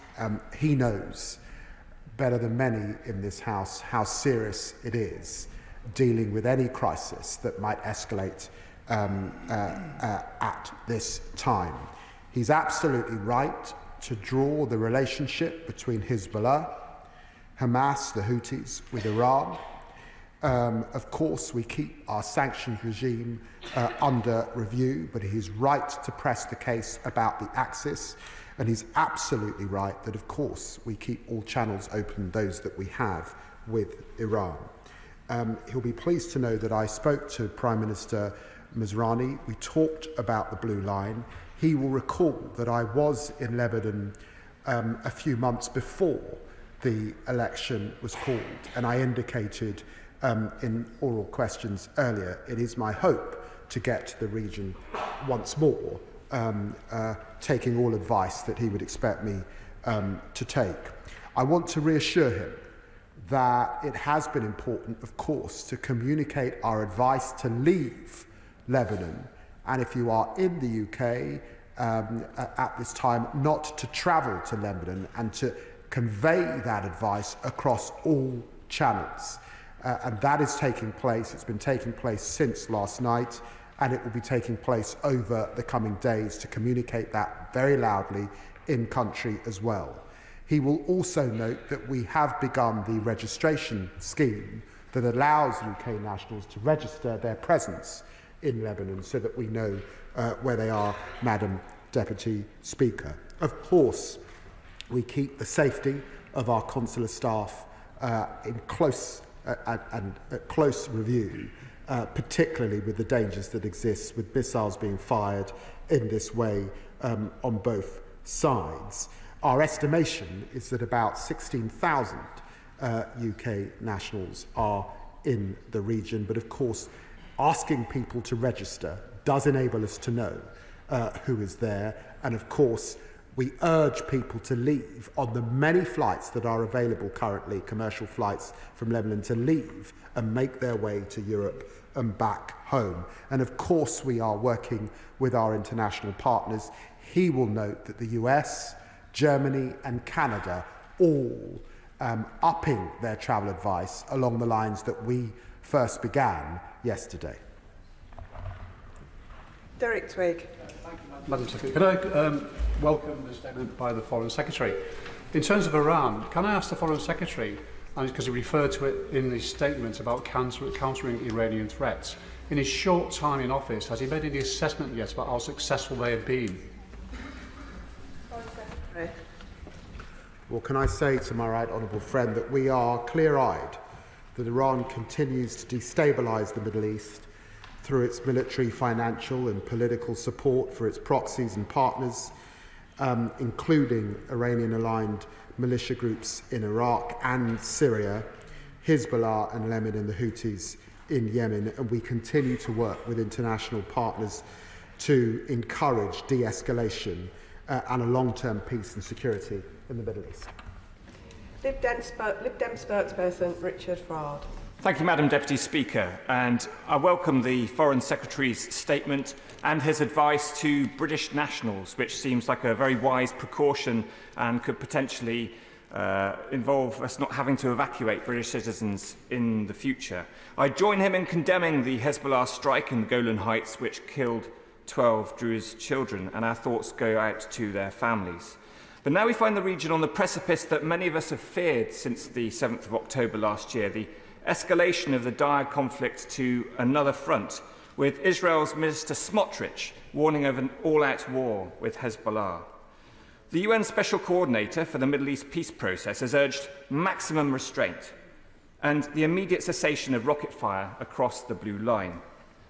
We welcome that call and urge the UK government to work closely with regional powers to do whatever we can to de-escalate the situation. So my question to the Foreign Secretary is, has he and have his colleagues engaged with the UN Special Coordinator?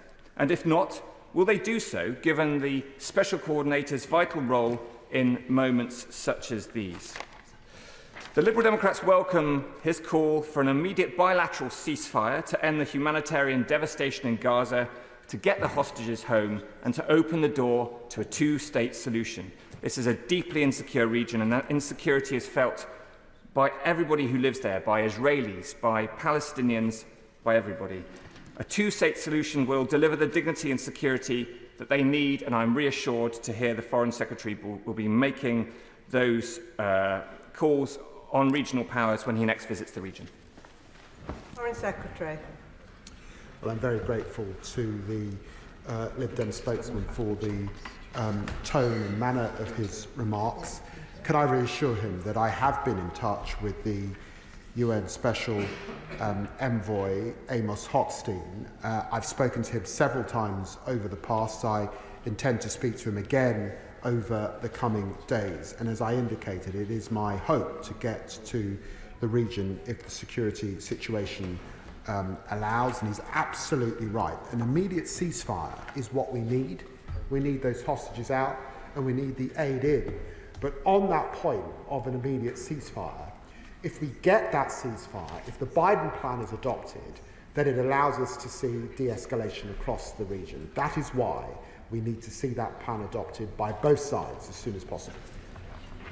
David Pincher.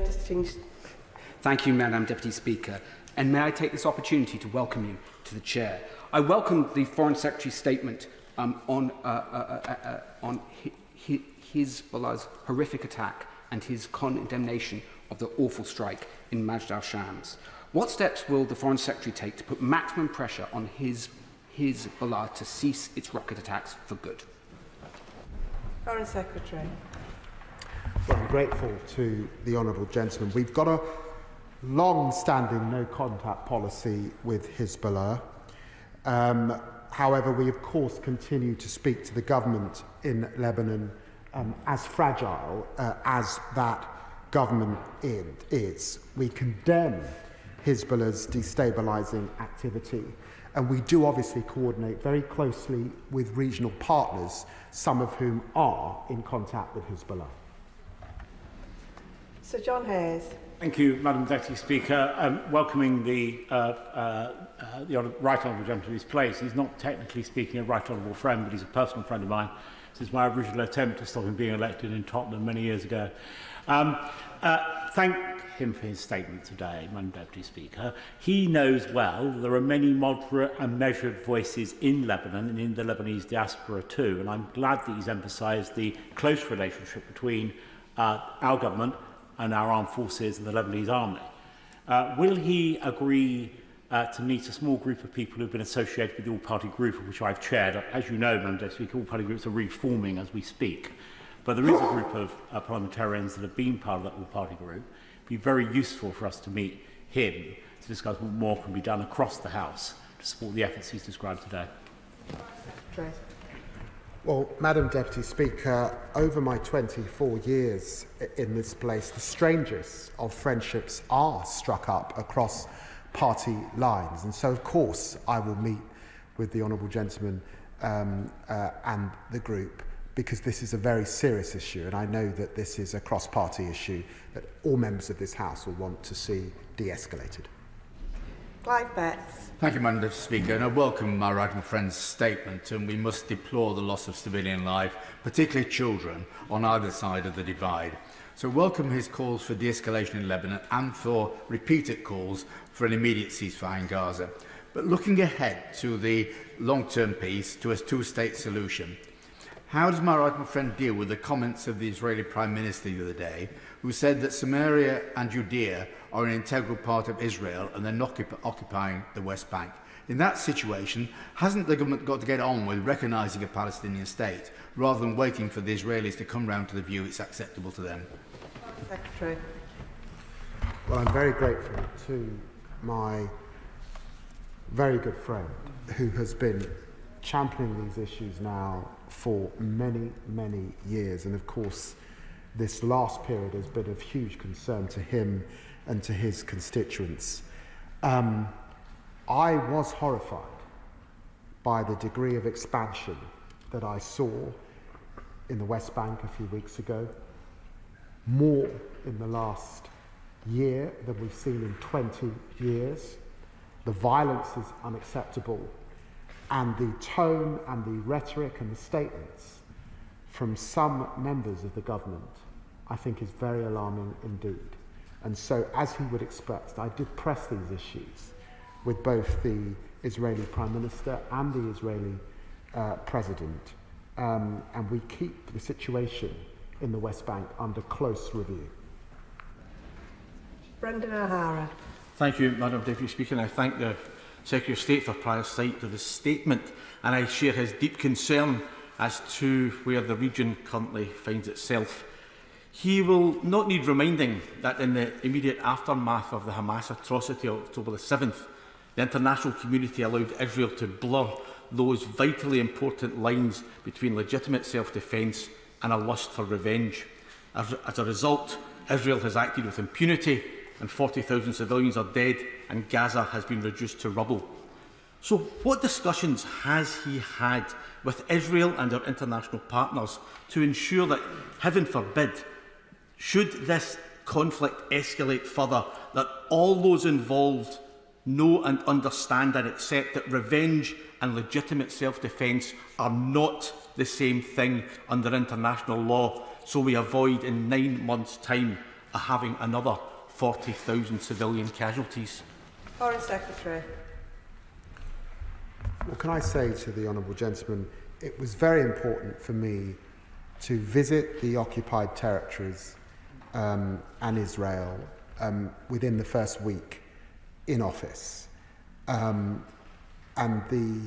We said this in opposition, and we say this again in government.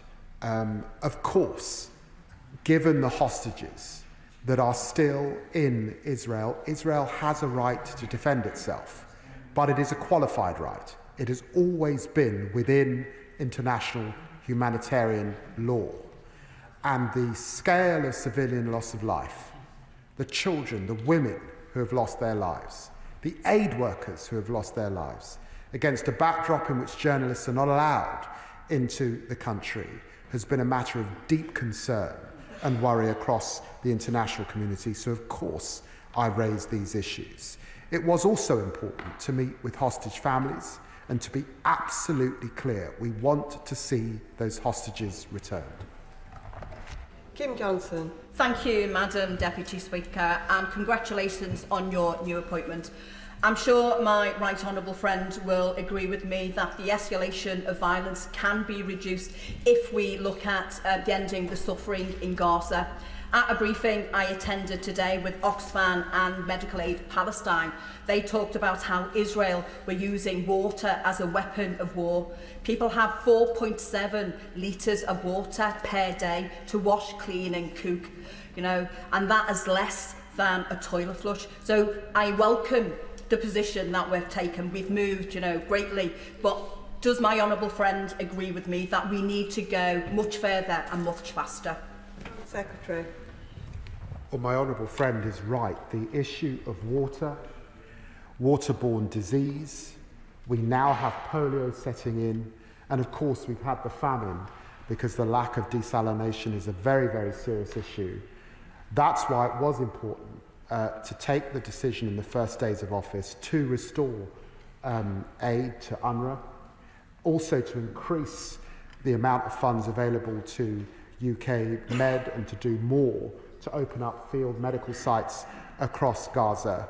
We will continue to press the aid issue in Gaza. I think it is important that the Rafah crossing is opened also, which would alleviate a lot of suffering.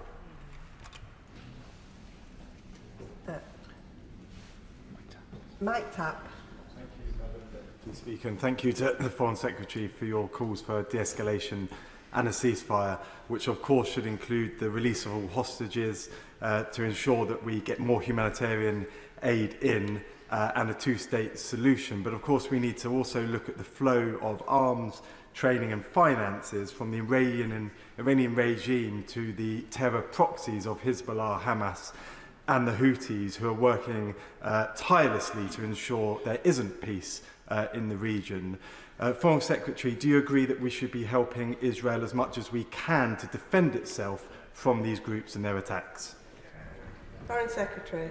Well, the honourable gentleman is right. When you look at the scale of rocket fire and missiles and the damage that they are doing, when you think about these poor people away from their homes in northern Israel and boarded up now in hotels for months and months and months, it is important to have in clear view who is supporting these proxies and the arms and the weaponry that is driving a lot of conflict in the region, including by Hamas, by the way. And so for all of those reasons, we do keep sanctions under review. Jeremy Corbyn. Thank you, Madam Deputy Speaker. I thank the Foreign Secretary for his statement today. And obviously, yet more deaths is a tragedy. Every mother and every father grieves for lost children, as do all relatives. But there is an issue here that unless the government and Israel and others accept the ICJ opinions and judgments about the illegal nature of the occupation of the West Bank and Gaza, and of course the illegal nature of the occupation of the Golan Heights, then we're in danger of the conflict getting much worse. The UN Secretary General has called for restraint. Will the British government join him in doing that, but also join him in trying to convene some sort of regional peace initiative in order to prevent this whole thing escalating completely out of control? And finally, does the government reject the Israeli occupation of the Golan Heights? Foreign Secretary. Well, I'm grateful to the right honourable gentleman who I know has taken up these issues over many years in this Parliament. Let me be clear that what I saw and what I continue to see in the occupied territories is unacceptable.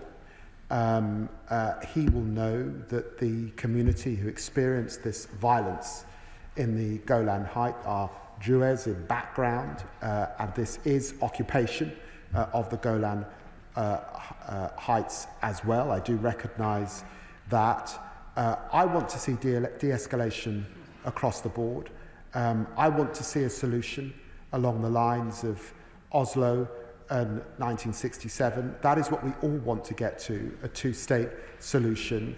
And we will achieve that if we have an immediate ceasefire and we get back to political dialogue and conversation. James Asser. No? Oh, I'm going down for a question. Thank you. Jim Shannon. I always have a question. Sorry, I'm not.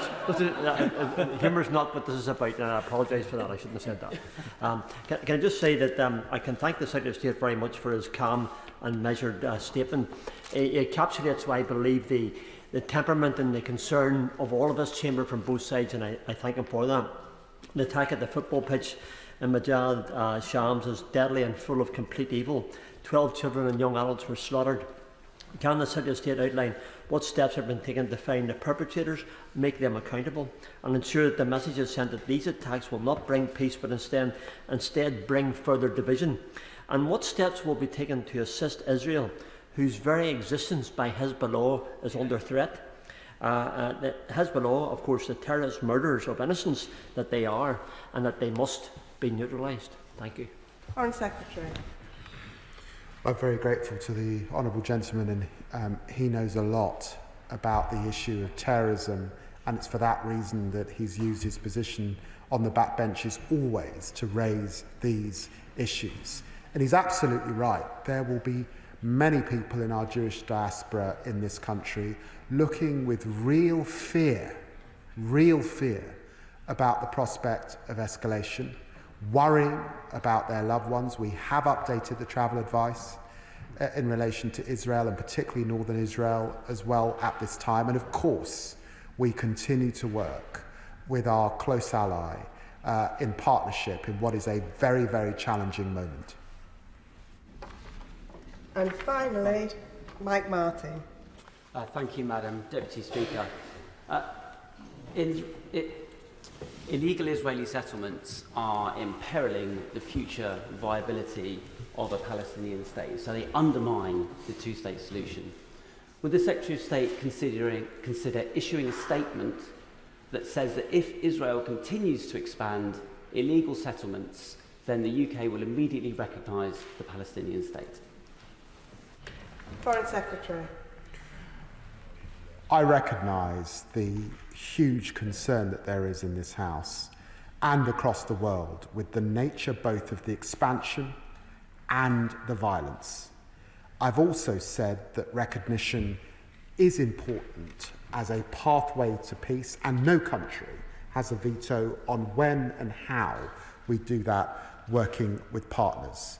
I don't think, however, that the proximity of the two is the right way to go about things diplomatically, and I suspect we would struggle to find other partners that would support us if we did that.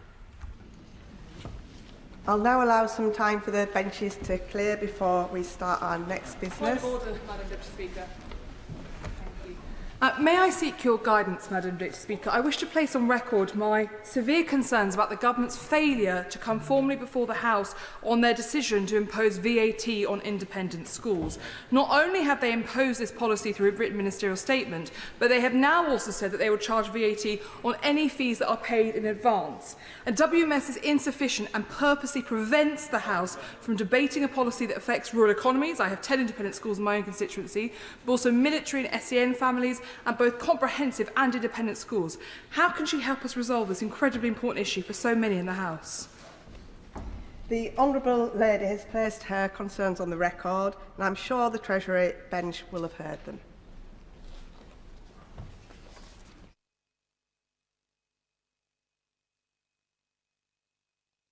The Clerk will now proceed to read the orders of the day. Budget Responsibility Bill, second reading. Now. Minister to move second reading. Thank you, Madam Deputy Speaker, and can I congratulate you and welcome you to your place in the chair and say what a privilege it is to open this debate on behalf of the government in my first appearance at this dispatch box as a minister in this new Labour government. At the general election, the British people voted for change. This new Labour government began work immediately to deliver on that mandate. Sustained growth is the only route to the improved prosperity that this country needs and to improve the living standards of the British people. After 14 years of Conservative failure, this work is urgent. It is now our national mission. To deliver on our mission, as my right honourable friend, the Chancellor, has set out days after taking office, we must fix the foundations of the economy and restore economic stability. The Chancellor emphasised this commitment to deliver economic stability by meeting with the Office for Budget Responsibility, the OBR, soon after becoming Chancellor. Under the legal framework we inherited from the party opposite, there is no requirement on the Treasury to subject fiscally significant announcements to independent OBR scrutiny. We all experienced what happens without this, when huge unfunded fiscal commitments are made without proper scrutiny and when key economic institutions like the OBR are sidelined. The country cannot afford a repeat of the calamitous mini-budget of September 2022, when Liz Truss and Kwasi Kwarteng's reckless plans unleashed economic turmoil that has loaded hundreds of pounds onto people's mortgages and rents. Conservative ministers put ideology before sound public money, party before country. Madam Deputy Speaker, with this Labour government, we are turning the page. We will always put the country first, party second.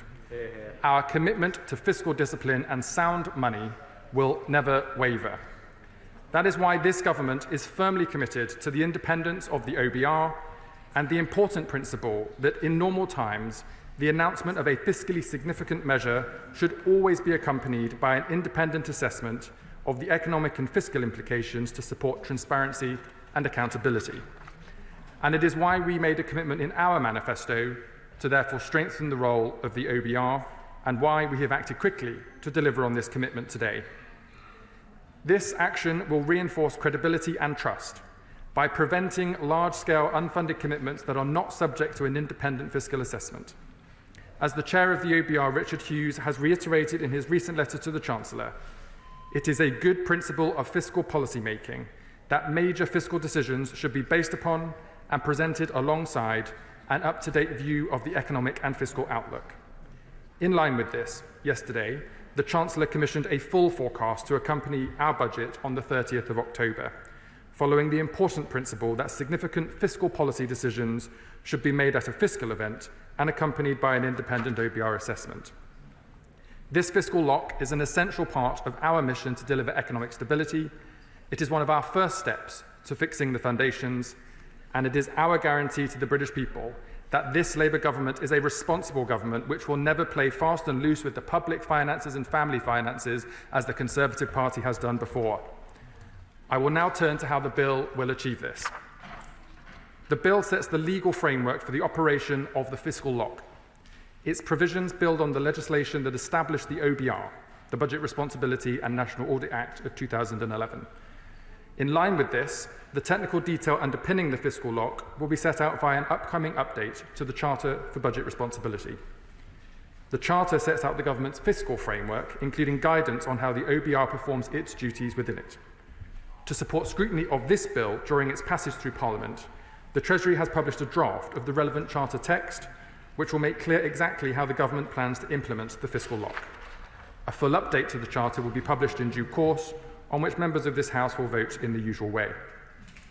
The bill itself does 5 things to ensure that proper scrutiny of fiscal plans will be followed. First, the bill requires that before the government makes any fiscally significant announcement in Parliament, the Treasury always requests that the OBR presents an assessment taking this into account. This builds on the usual process whereby the Chancellor commissions the OBR for an economic and fiscal forecast to accompany a fiscal event. It guarantees in law that from now on, every fiscally significant change to tax and spending will be subject to scrutiny by the independent OBR. Second, it gives the OBR new powers to independently decide to produce an assessment if they judge that the fiscal lock has been triggered. If a fiscally significant announcement is made without the Treasury having previously requested a forecast from the OBR is required to inform the Treasury Select Committee of its opinion and then prepare an assessment as soon as is practicable. This means that, come what may, the OBR through Parliament will be able to hold the government to account.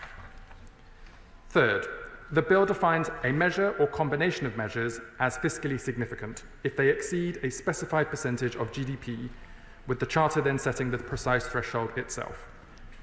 Setting the threshold in this way provides clarity for both the OBR and external stakeholders about what constitutes a fiscally significant announcement, i.e. when the fiscal lock has been triggered. And it ensures that the government can set it at the right level going forward, recognising economic conditions. The threshold level itself will be set at announcements of at least 1% of nominal GDP in the latest OBR forecast. As an example, this year, the 1% threshold would be £28 billion. This will ensure that we properly capture any announcements that resemble the growth plan of former members Liz Truss and Kwasi Kwarteng in 2022, with the broader risks of macroeconomic stability that this entailed. Fourth, the bill ensures that the fiscal lock does not apply to governments responding to emergencies, for example, the COVID-19 pandemic. The bill does this by not applying in respect of measures that are intended to have a temporary effect and which are in response to an emergency. The Charter will define temporary as any measure that is intended to end within 2 years. This recognises that it is sometimes reasonable, for example during a pandemic, for the government to act quickly and decisively without an OBR assessment if that is needed in response to a shock. Of course, in emergencies it may be appropriate for the Chancellor to commission a forecast from the OBR to follow measures that needed to be announced or implemented rapidly, and that would happen in the usual way. Alongside any such announcement, the Treasury will be required to make clear why it considers the situation to be an emergency. As set out in the updated Charter, the OBR will have the discretion to trigger the fiscal lock and prepare a report if it reasonably disagrees. Fifth and finally, the bill requires the government to publish any updates to the detail of the fiscal lock, such as the threshold level at which it is triggered, in draft form at least 28 days before the updated Charter is laid before Parliament. This is an essential safeguard in the bill, preventing any future government from choosing to ignore the fiscal lock by updating the Charter without the consent of Parliament. I shall.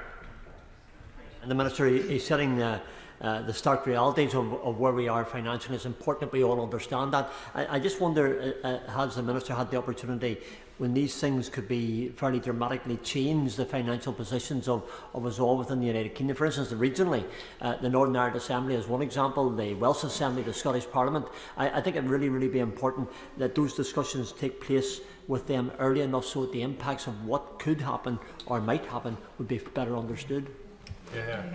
I thank the honourable gentleman for his contribution. As I'm sure he knows, the Chief Secretary to the Treasury is traditionally the lead minister in government for relationships with the finance ministers and the devolved governments.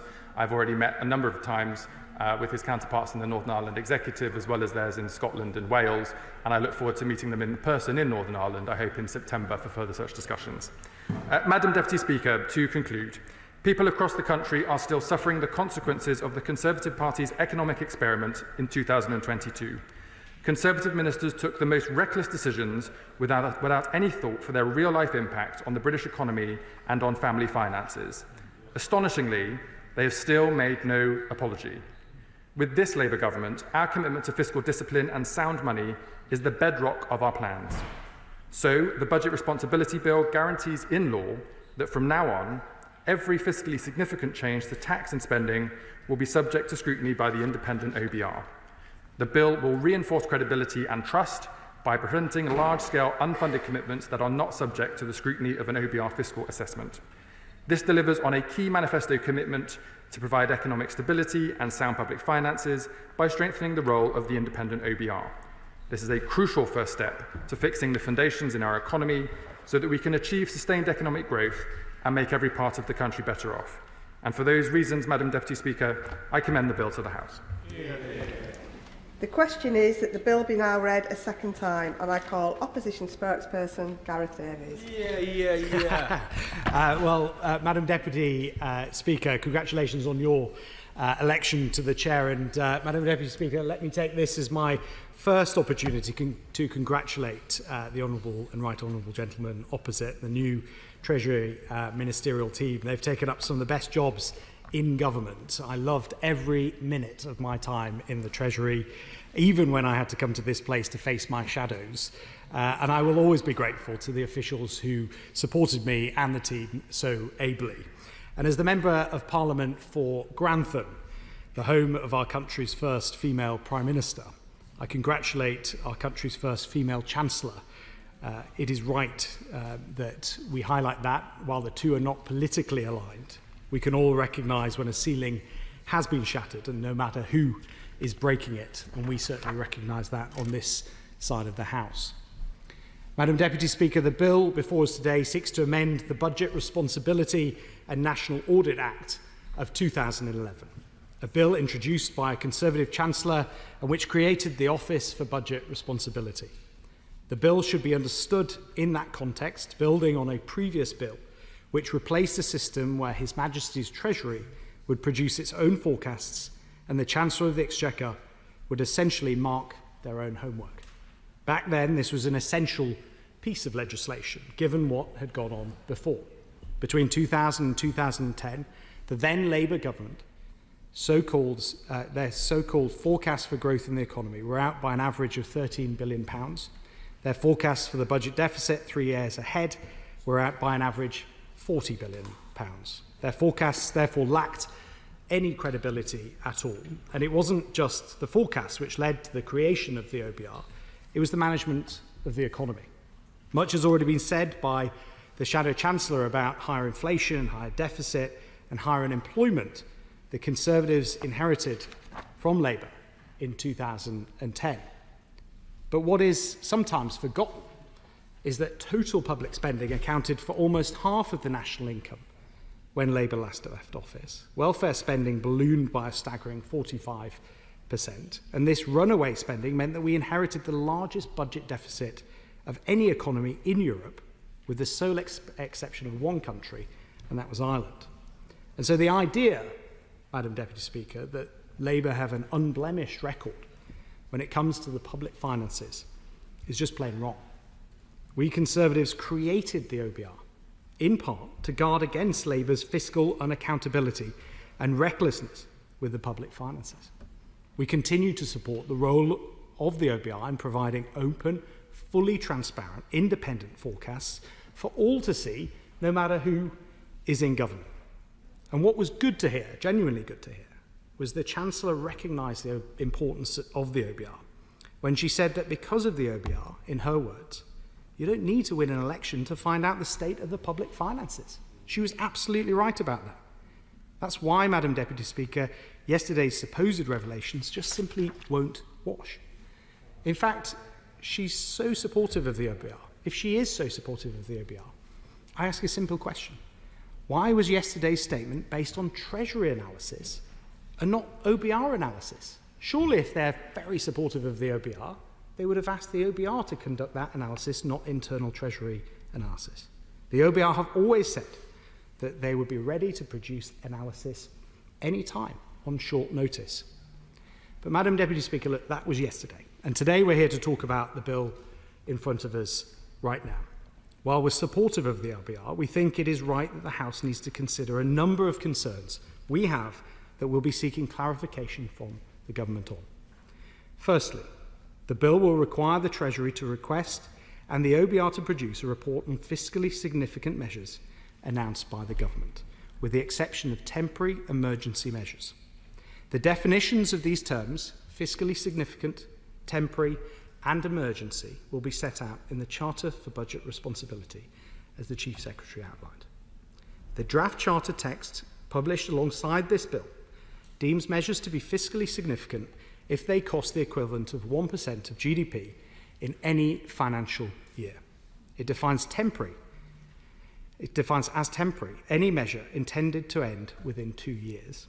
and the draft charter text gives the OBR discretion to reasonably disagree with the Treasury's interpretation of what constitutes emergency. Given some of the rhetoric around this bill, we note that nowhere in this bill, or the surrounding documents, is the OBR actually empowered to prevent a government from taking fiscally significant action of any kind. The effect of this bill is to ensure that an OBR costing accompanies any fiscal significant action a government takes, nothing more, nothing less. Some of the way the Chancellor described this bill as being a so-called lock to prevent certain activity is, if I was being generous on my first outing, overly ambitious. The bill is described as introducing a fiscal lock which the Chancellor promises will prevent large-scale unfunded commitments. It's just not what this bill does, though. There is no fiscal lock. If anything, it's a forecast lock. The potential impact of this bill is limited, so limited, actually, so specific as to leave some to wonder whether, for all the animated hyperbole of the Chancellor yesterday, this is prioritisation of gimmicks over governing, despite what the Prime Minister said at the King's speech. I will in a moment. Secondly, and as I say this, I say it genuinely constructively, the government needs to be better prepared to clarify what is meant by emergency. The draft charter gives the OBR the power to reasonably disagree with the government's interpretation of what is or not an emergency. But this raises questions around whether the OBR is equipped in the first place to make such a decision. What counts as an emergency should mostly be clear-cut. But what about instances that are less obvious, unforeseen circumstances that will come down the track? The OBR would then be straying into political decision-making, which would rightly raise constitutional issues.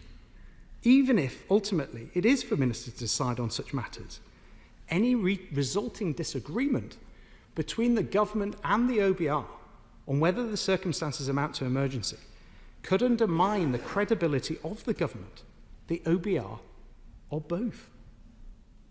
Thirdly and finally, in the event the lock is argued. I thank the Minister for giving way because I'm genuinely perplexed. I can't understand whether the Shadow Minister is with his former colleague, the South West Norfolk member who wanted to see the OBR abolished and not part of any other decision making, or doesn't feel that this piece of legislation goes far enough. Either way, does he recognise and accept, as thousands of mortgage payers in this country now do, the disaster of the previous Conservative Prime Minister's budget and the impact it's had and the need never to go back to those days? Madam Deputy Speaker, we support the OBR. I've been clear on that. We created the OBR. So to suggest that we don't support the OBR is incorrect. But I would just pull her up on some economic facts. The reason interest rates were so high and mortgages went up is because we faced a global challenge which this government will now experience. In office, you have to deal with events. And what caused inflation around the world was two things. It was the war in Ukraine, which pushed up gas prices. Wholesale gas prices reached record highs. And secondly, the fallout from the pandemic, a once-in-a-century pandemic, which the party opposite seem to have forgotten about. And so those two factors resulted in 11% inflation, which resulted in at the time, Chancellor and Prime Minister prioritising bringing down inflation, which we did, to 2%. And we've now handed this government 2% inflation, half the deficit we inherited in 2010, half the unemployment, and the fastest growth in the G7. So the suggestion that we need to take lessons from the party opposite on economic performance, I think, is a little rich. But, Madam Deputy Speaker, a third and final concern that we have, and we have others, but I'm keeping it short given its second reading. In the event the lock is triggered, the OBR does not need to produce one of its standard reports, even though the Treasury, under this bill, is required to request such a report to avoid breaking the lock. The bill, therefore, creates the possibility of an entirely new OBR report, which is not envisaged by the original Act. And I'd be grateful to the Minister if he could explain this and what it actually means in practice when he sums up this debate. While standard OBR reports must be published, it is not clear whether this applies to other reports the OBR may prepare. If this requirement does not apply, is the government happy to give the OBR the power to decide whether or not its costings are published? This is potentially very concerning when it comes to transparency. So, Madam Deputy Speaker, the official opposition look forward to more detailed scrutiny of this bill and the practical implications of it. But be in no doubt, we support the OBR. We created it to bring in much needed transparency to our fiscal framework after years of fiscal folly and false promises by the Labour Party. But at the same time, let us not pretend that the OBR should be the ultimate judge of good policy, that nothing bad can happen under its watchful eye and nothing good can happen beyond its gaze. Labour knows this. It's precisely what they argued 15 years ago when we first debated this bill that led to the OBR's creation. Nor should it become too political. The OBR should be a referee, not a player, in the fight for fiscal accountability. In the end, we stand by the principle that the British people, through their elected representatives, should always have the deciding say on public policy. We look forward to debating this further in the months ahead. We will not be voting against this bill at second reading, and we look forward to the debate. Stella Creasy. Thank you, Madam Deputy Speaker.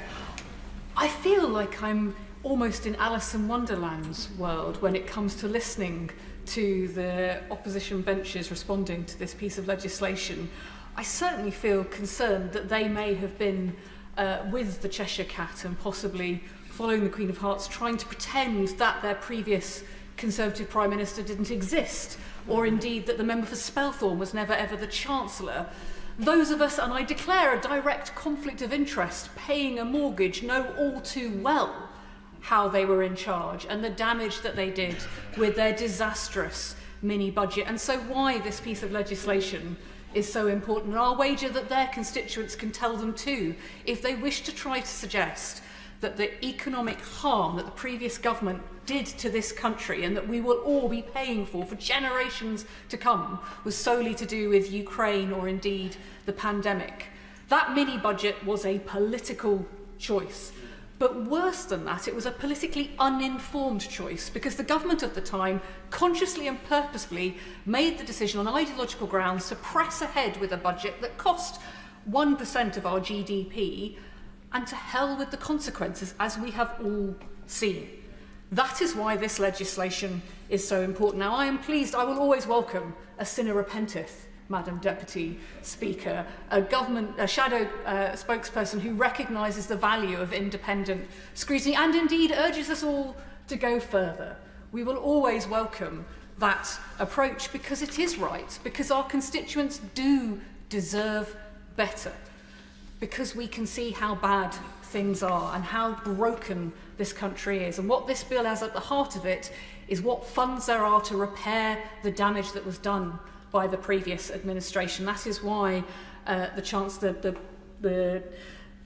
spokesperson for the government minister, my mind has gone, it's the end of term, the Chancellor is here today with this piece of legislation to be clear with us about why it matters and why we put things on the books and we have sound money at our heart, because the markets didn't react by accident and put up all our mortgages. They saw with terror the damage that bad leadership can do in the Treasury and have asked us accordingly to meet that challenge. And frankly, there is nothing progressive about crashing the economy, and that's exactly what the previous government did.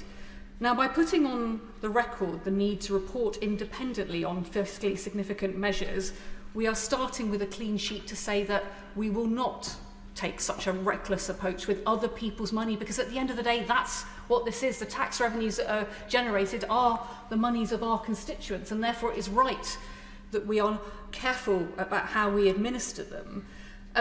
But I also recognise in this piece of legislation there are challenges, and in the contribution I want to make today, I hope to hear from the ministers on the front bench further clarity about this concept of fiscally significant. As somebody who's always liked to be hawkish about public money, I think it is important that we are clear where we are investing, and I very much urge the Treasury to think about investing to save. I see that in our broken society. I see the damage that is done by poverty, by poor public services and the higher costs that come. So I want us to be clear about the funding that we have and where that is coming from and why every penny matters.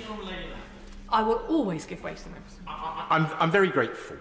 As she knows, the new government have intimated that they may decide to mirror much new EU legislation, which could well have budgetary consequences.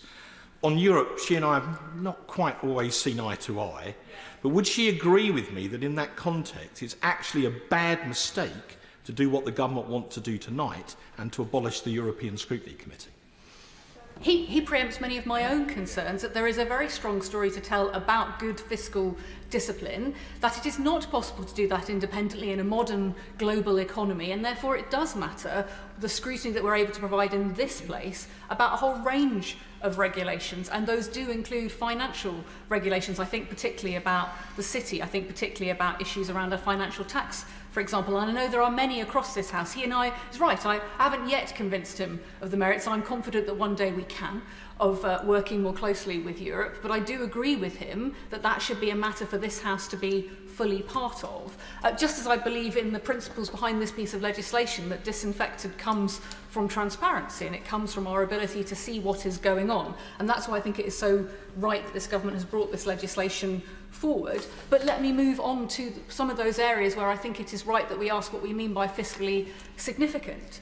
Because he and I might disagree about what deal we do in resetting our relationship with Europe, but there can be no doubt it will have a very clear economic impact on this country. I think right now of the hauliers considering whether they will give up bringing goods to the UK at all because of the Brexit border tax, a measure that the previous government admitted was inflationary, that could have a substantial impact not just on our food security, but on our economy, on pushing up the cost of living, that many of our constituents know that there is still too much month at the end of their money. And any measure, to my mind, which makes that harder is something that we should challenge. Well, that will also reflect our tax take.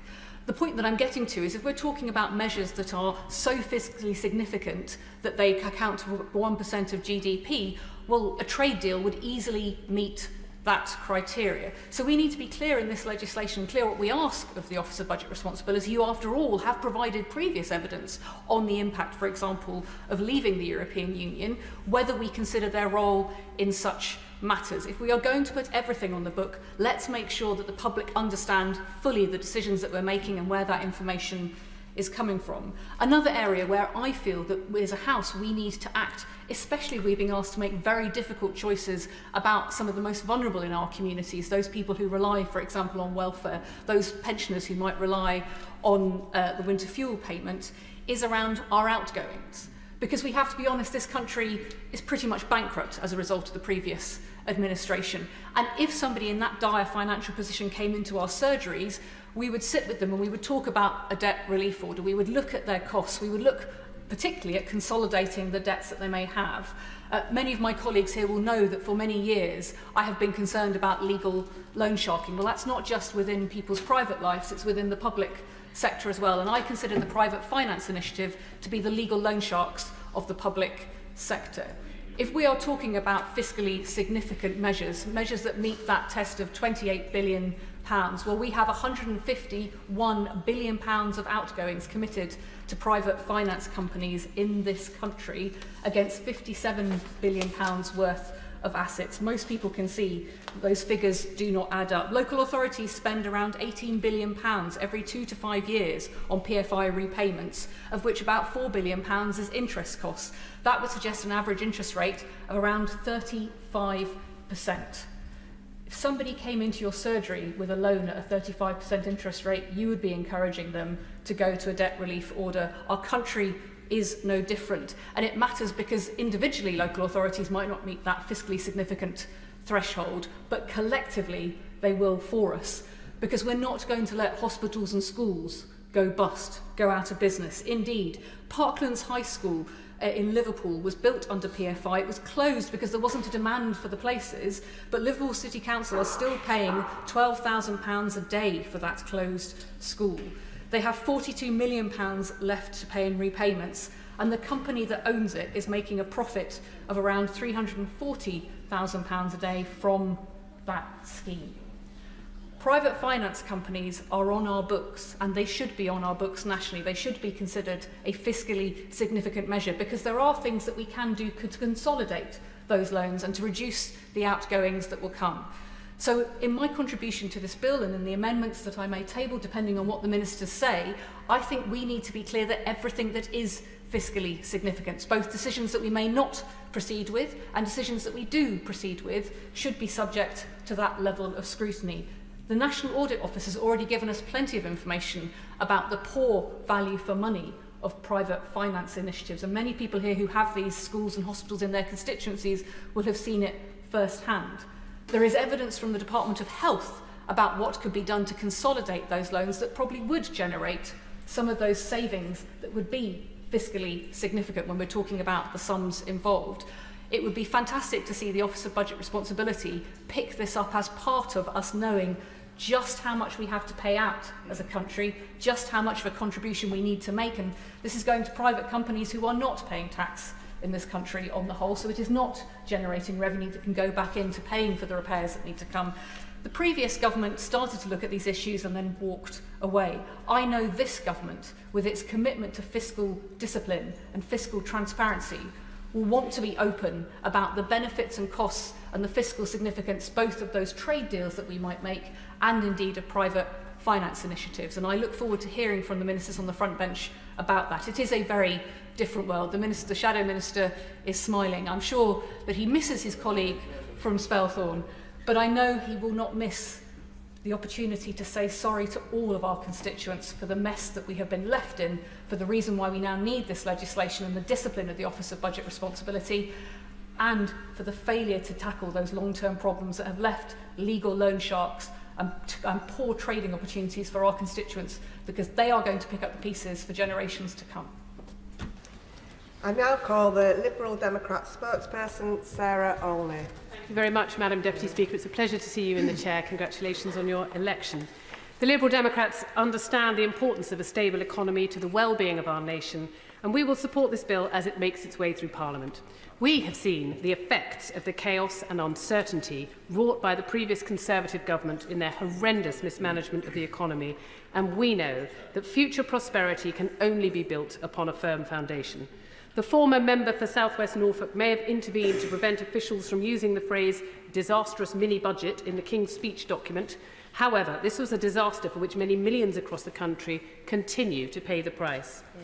Liberal Democrat MPs have been returned to this House in greater numbers than ever before because we understand how much our constituents have suffered from the increase in mortgage payments, higher fuel bills and escalating food prices that resulted from the disastrous mini-budget. We will do all we can to tackle the cost of living crisis being felt by so many, and we welcome the new government's commitment to building a strong platform for economic growth.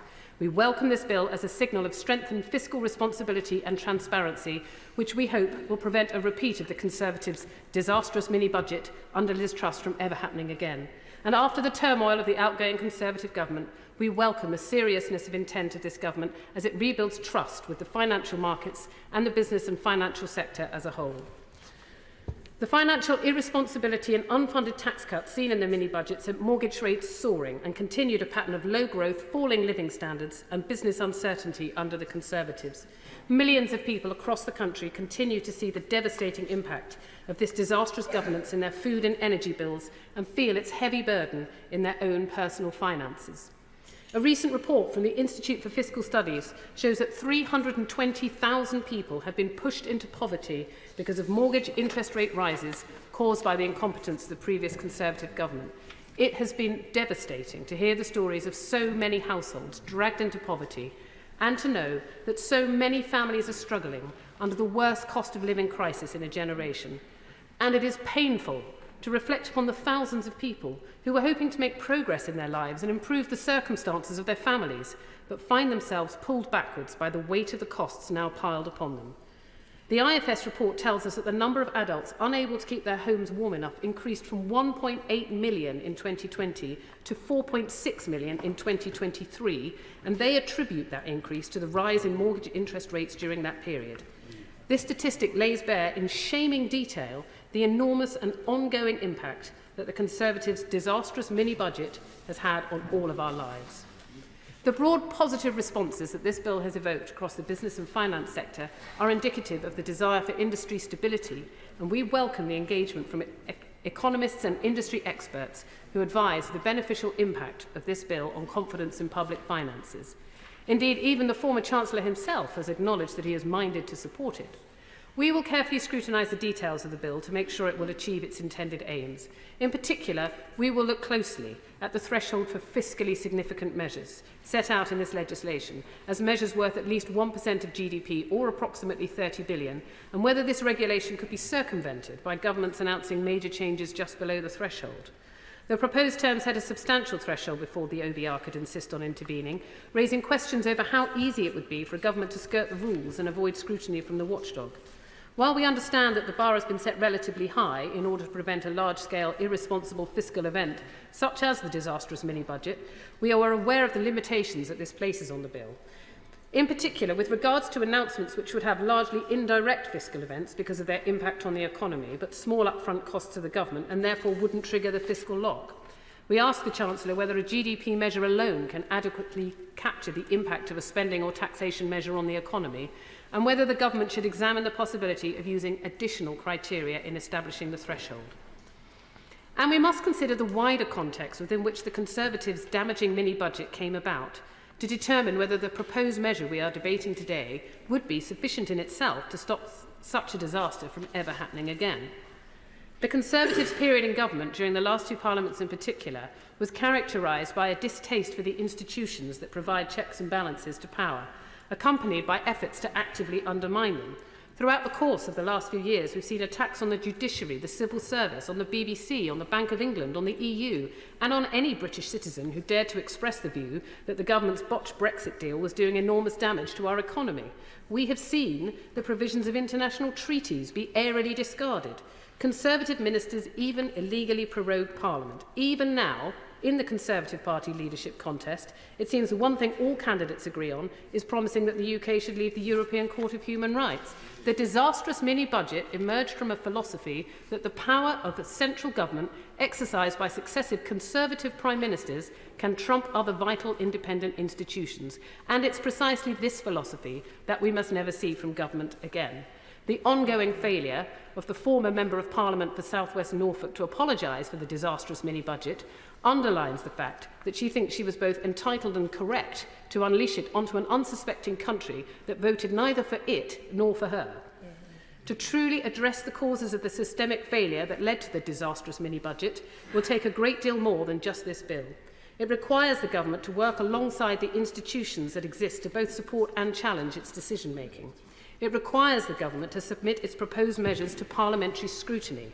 Liberal Democrats think that reforms devolving power to local bodies to decentralised decision-making would also strengthen our ability to take long-term decisions in the national interest. This bill and other measures are encouraging signs of this new government's intention to ensure that those in power will act with more integrity and transparency. But ultimately, unless all governments are themselves committed to upholding the principles of fiscal responsibility, transparency and sound governance, the risk of future disasters like the mini-budget will remain. In our general election manifesto, we set out the need for every fiscal event to be accompanied by an independent forecast from the OBR. More broadly, we wish to see the government foster stability, certainty and confidence by managing the public finances responsibly, getting the national debt falling as a share of the economy and ensuring that day-to-day spending does not exceed the amount raised in taxes. And we must make the tax system itself fairer by asking some of the wealthiest companies in the world to pay their fair share, the big banks, the oil and gas producers, the tech giants, instead of adding even more to the burden on hard-working families. To improve stability and growth, we need to fix our broken trading relationship with Europe and set up an industrial strategy, helping to make Britain one of the most attractive places in the world for businesses to invest. We must work in partnership with responsible, sustainable businesses to tackle the climate emergency and spur the growth needed to invest in health, social care, education and other essential public services. Responsible public finances are essential for the stability, certainty and confidence that drive economic growth, and they are vital in getting mortgage rates under control too. Under the outgoing Conservative government, we found out just how much pain and damage can come from fiscal irresponsibility. Liberal Democrats want to see a thriving British economy that provides jobs and opportunities for people and is attractive to businesses and investors. We welcome this bill as a useful step in that direction, helping to improve long-term stability and responsible economic management. Thank you. Thank you so much. Point of order, Madam Deputy Speaker. Does the point of order relate to the business being discussed right now? Business of the day, yes, Madam Deputy. Yeah. Just for reference, I know for new MPs it can be tricky, but points of order must be relevant to the business or be made during transition between items of business. But I know as a new MP that isn't easy, and I'm grateful for the member for giving notice of this point of order, so proceed. Thank you, Madam Deputy Speaker. We're hearing a lot about transparency, accountability and scrutiny. But the reality is, on the business of the day proposed by the Leader of the House is the plan to abolish the European Scrutiny Committee. Now, when this country voted to leave the European Union, we voted to take back control. How, Madam Deputy Speaker, can we scrutinise the activities and negotiations of this government with the European Union if the government abolishes the European Scrutiny Committee? Surely it's completely in contrast to what the government has proposed in its manifesto and all of these discussions about scrutiny. Yeah. I'm very grateful for the member giving us notice of his points of order. It is for the government to decide what orders should be tabled and whether there should be consultation. Any select committee can scrutinise matters within its remit, which may include matters relating to the European Union. The remit of the European Scrutiny Committee is to examine European Union documents as defined in Standing Order number 143. Broadly speaking, there are proposals for European Union legislation or policy. It is for the House to decide whether the committee still fulfils a useful function now that the UK is no longer a member of the EU, not for the Speaker. Thank you. I now call Martin Rhodes. Madam Deputy Speaker, thank you for calling me to make my maiden speech during this debate. I moved to Glasgow in 1992, expecting to stay for 3 years. And now, over 3 decades later, I'm very pleased to have made it my home. And for those more than 30 years, I've lived in the north of the city. It is therefore a great privilege and a great responsibility to have been elected to serve the constituency of Glasgow North. It is a constituency of huge variety and diversity. At its northern boundary, farmland north of Somerston, and at its southern boundary are the River Clyde, the Scottish Event Campus, the Hydro Venue, and the city centre. From the west of Scotland's Science Park at its western boundary to the Glasgow Tigers Speedway track toward the eastern boundary. And of course, a lot more in between. Fir Hill, the home of Partick Thistle, the Kelvin Grove Art Galleries, Postle Marsh, a site of special scientific interest, Glasgow Caledonian University and the University of Glasgow, the School of Art and the Royal Conservatoire, the Queen's Cross Church of Charles William Mackintosh, the Forth and Clyde Canal, the River Kelvin, Rockhill, Maryhill and Dossone Parks, as well as Kelvin Grove Park and the Botanic Gardens. But most of all, far more important than these key landmarks, are the communities that make up Glasgow North, many of which have faced and still face significant challenges and have sought to do what they can to support each other in the face of those challenges. Resilience is a thread that runs through the diverse communities of Glasgow North. It is an area that I'm pleased to call home and am now privileged to represent in this place. Madam Deputy Speaker, I wish to recognise the work of my predecessor as the member for Glasgow North, Patrick Grady. In his time here, he was chair of the All-Party Parliamentary Group on Malawi and has a long interest in development issues, an interest I'm sure he will continue to pursue outside this place. The boundaries of the constituency are different to those of Glasgow North in previous parliaments and includes parts of the city that were previously in Glasgow North East and Glasgow Central. I know that my honourable friend, the member for Glasgow North East, in her first speech, will want to recognise the former member for Glasgow North East, Anne McLaughlin. So with no disrespect to her, I will keep my comments to the former member for Glasgow Central, Alison Thewlis. As Glasgow Central no longer exists, I want to ensure that we do not as a House miss the opportunity to recognise the commitment and work of the former member for Glasgow Central. In her time in this place, and before that as a City Councillor in Glasgow, she showed her commitment to serving those she represented. There is one other former member for Glasgow North who would like to pay tribute to today, Anne McKechnie. She served in this place from 2001 to 2015. She has been a friend and a giver of wise advice for many years. And her time in this place and outside shows her continuing commitment to public service.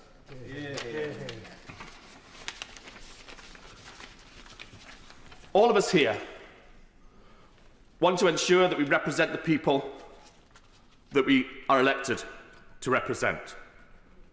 And we also recognise across this chamber the aspiration to serve of all members. But we also need to ensure that mutual recognition of this service does not blind us to the challenges that face politics and public service. A number of events not too long ago have added to and encouraged the distrust, not just of politicians, but of politics itself. The turnout in my own constituency at the general election was just over 50%, and across the country, only around 60%. There are many reasons for this. Certainly, in some constituencies such as mine, the large amount of student accommodation lying empty because of the summer break counted towards lower turnout. And across Scotland, holding an election at the start of the school holidays may have reduced turnout too. But we should not let these contributory factors hide the clear opinion of many that politics is a self-serving occupation to which they demonstrate their indifference, distrust, and disdain by not using their vote. For too long, government and politics has too often allowed itself to be characterised by posturing and positioning, rather than the serious work of analysing problems, assessing potential solutions, and then delivering change.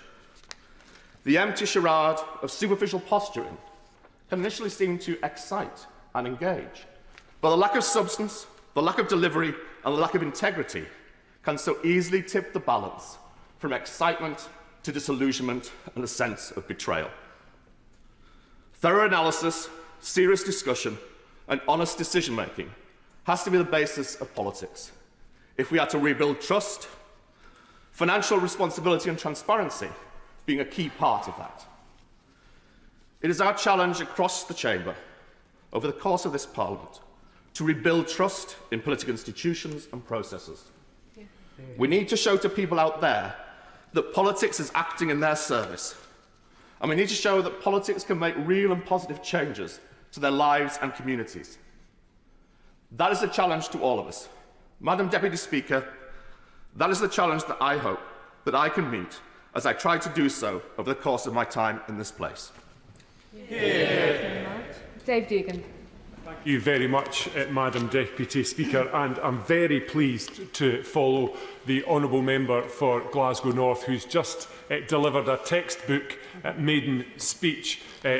In so doing, he negotiated his way round the sort of fairly awkward changes to the Glasgow constituencies and played, I think, judging by the reactions within the chamber, a unanimous salute to two former servants of their constituency, whom he now serves, and also hard-working representatives within this chamber. And I think if I could reciprocate, he also mentioned former Labour Minister in the Scotland office, I seem to recall at the time, Anne McKechnie, who invited me to her constituency office in Glasgow when I was a mature student around about 2010-11, and gave me a good hour of her time, which at the time I thought, well, that was fairly generous. As an MP, I realise now just how generous that was to do for somebody who was not your constituent and who within about 2 or 3 minutes clearly demonstrated signs of a particularly different political outlook. So congratulations to the honourable member. Madam Deputy Speaker, I welcome the Budget Responsibility Bill and commend the Government for bringing it forward. I'm not certain it is what they say it is, and I'll develop that in a wee moment. But who amongst us can forget the aftermath of the Truss Kwarteng debacle, plunging businesses and households across these islands into chaos, while then the pair of them disappearing off into the sunset, leaving us here to pick up the pieces of the arrogant and economically illiterate fiscal experiment while in government. And if anyone has forgotten, then they aren't the mortgage payers up and down these islands who are still paying the price of that particular Tory government misadventure. Mortgage rates spiked at 6% after the mini-budget, and figures out last week, Madam Deputy Speaker, from Moneyfacts show that the average rate for a 2-year fixed deal is still 5.79%. We in the SNP warned at the time that the mini-budget approach would lead to economic chaos. Therefore, the SNP can only be supportive of these measures included in the bill to help try and ensure that there is never a repeat of that ridiculous performance. So, an independent assessment by the OBR for major and permanent fiscal interventions is welcome. It's responsible, we support it, but to be clear, it is no silver bullet. It won't fix the economy, and nor will it prevent fiscal incompetence from the current or future Chancellor or their officials or junior ministers. It won't fix the credibility of Chancellors who, for example, upon taking office, say they didn't know about the £20 billion black hole in the previous government's fiscal plan which they were adopting, even though they were warned about it repeatedly and in public by the SNP, by the IFS and others. So the SNP welcome efforts at increasing economic transparency, but the truth is that Labour have also been substantially short of honest with the public in this area.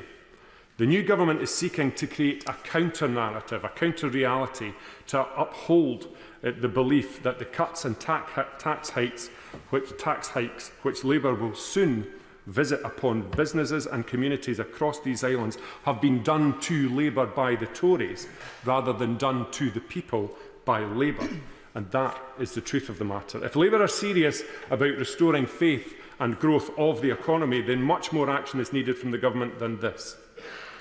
No economy ever cut its way to growth, but rather growth being a function of investment. In closing, Madam Deputy Speaker, I greatly fear this new Labour government is getting a bit carried away with its own success and sailing off from reality at some knots. I cite the nauseating government of service hyperbole, the Potemkin energy company that is GB Energy, which is abject nonsense, and now this fiscal lock, which is set out in the bill. An assessment by the OBR is not a lock on anything, Madam Deputy Speaker. It does not enable, nor does it prevent anything. It does not confine, nor does it decide anything. And Parliament will never allow it to be used as a shield for the Chancellor. From its beginning to its end, it is simply an impartial assessment, leaving the hands of the Chancellor of the day free to prosecute whatever plan they wish, consistent with the OBR's assessment or not. And so it should be, because Parliament is here to hold the government to account, and the people across these islands, which I think we just saw. And it's certainly no, to be clear, it's certainly no replacement for rigorous parliamentary scrutiny of fiscal policy. It's a core function of this House, Madam Deputy Speaker, which I'm sure you will agree with. So in the interests of consensus, would the Minister concede this minor point of detail that fiscal report is far more realistic in terms of what it actually means than fiscal lock for this nevertheless welcome measure? Maiden speech, Blair McDougall.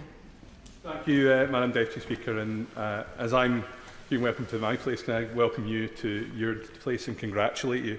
Can I also congratulate the member for Glasgow North. He spoke about the lack of trust in politics, and I think an eloquent speech like that and the service he will give to his community will go a long way to help repair that. And can I say how wonderful it is to see you as one of many, to see the Honourable Gentleman rather, as one of many Labour MPs from that great city.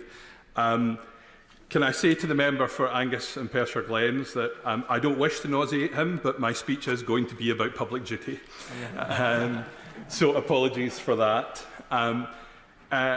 Yesterday evening, after the statement by the Chancellor and the discussion afterwards about responsibility and duty and about the legacy that people leave within this chamber, I was standing on the banks of the river, watching the river go by, as it has done for countless generations. And I thought of everyone who had stood on those banks before, about the choices they had made, the decisions they'd made, and how those choices had impacted on the lives of everyone who followed them.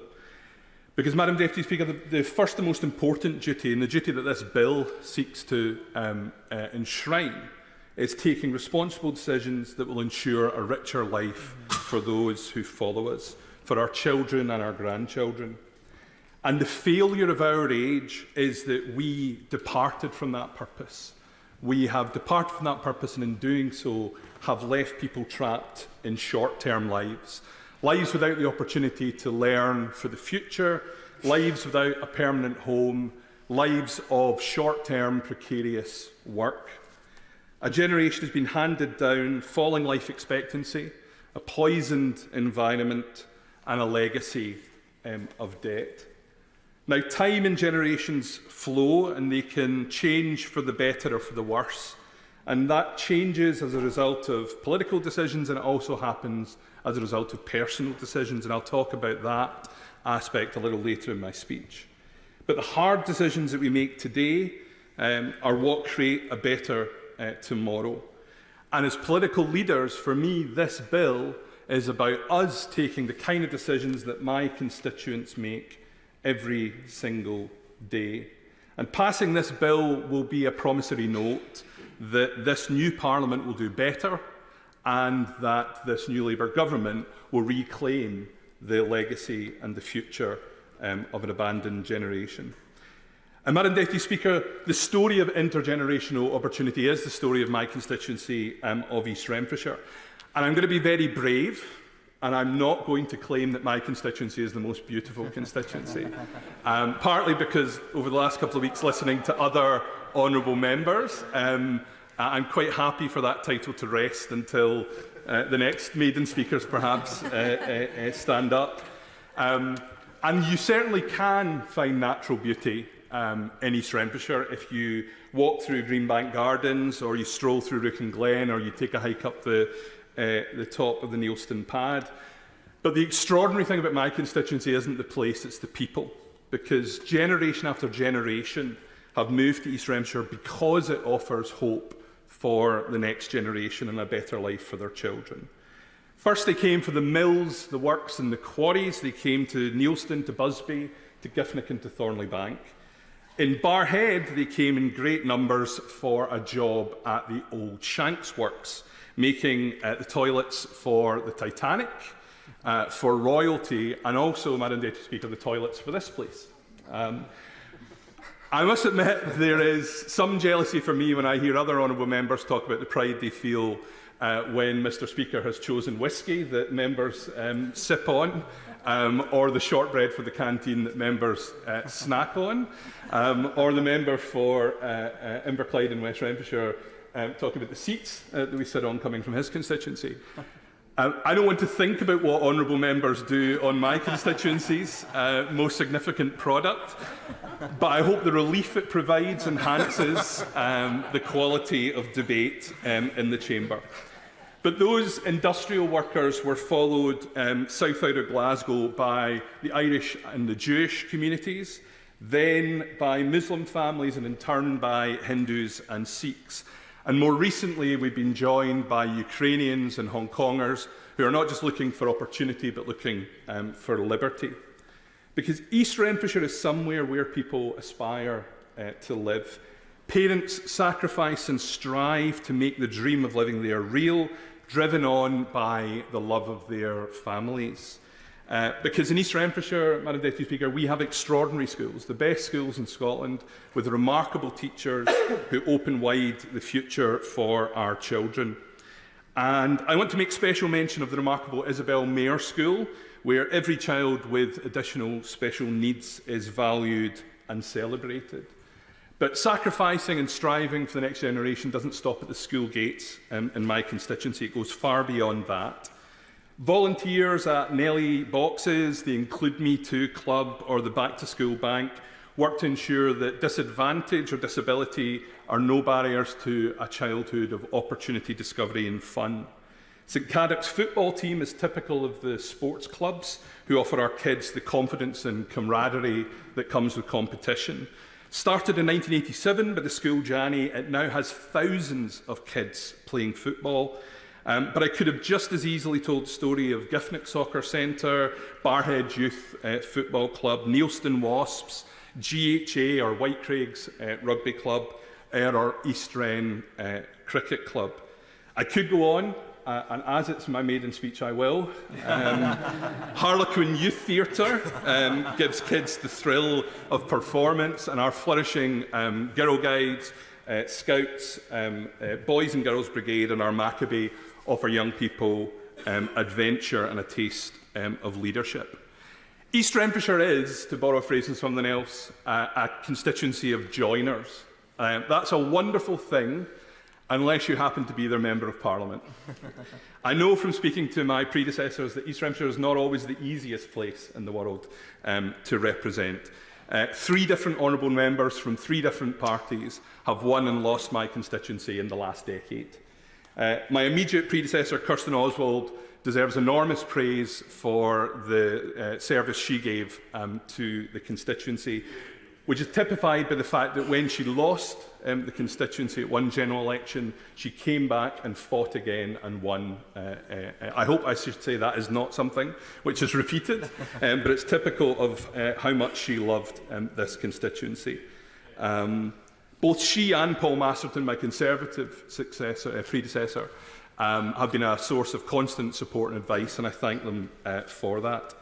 I also want to make special tribute to the former honourable friend, but now just my friend, Jim Murphy, who served the constituency for 18 years.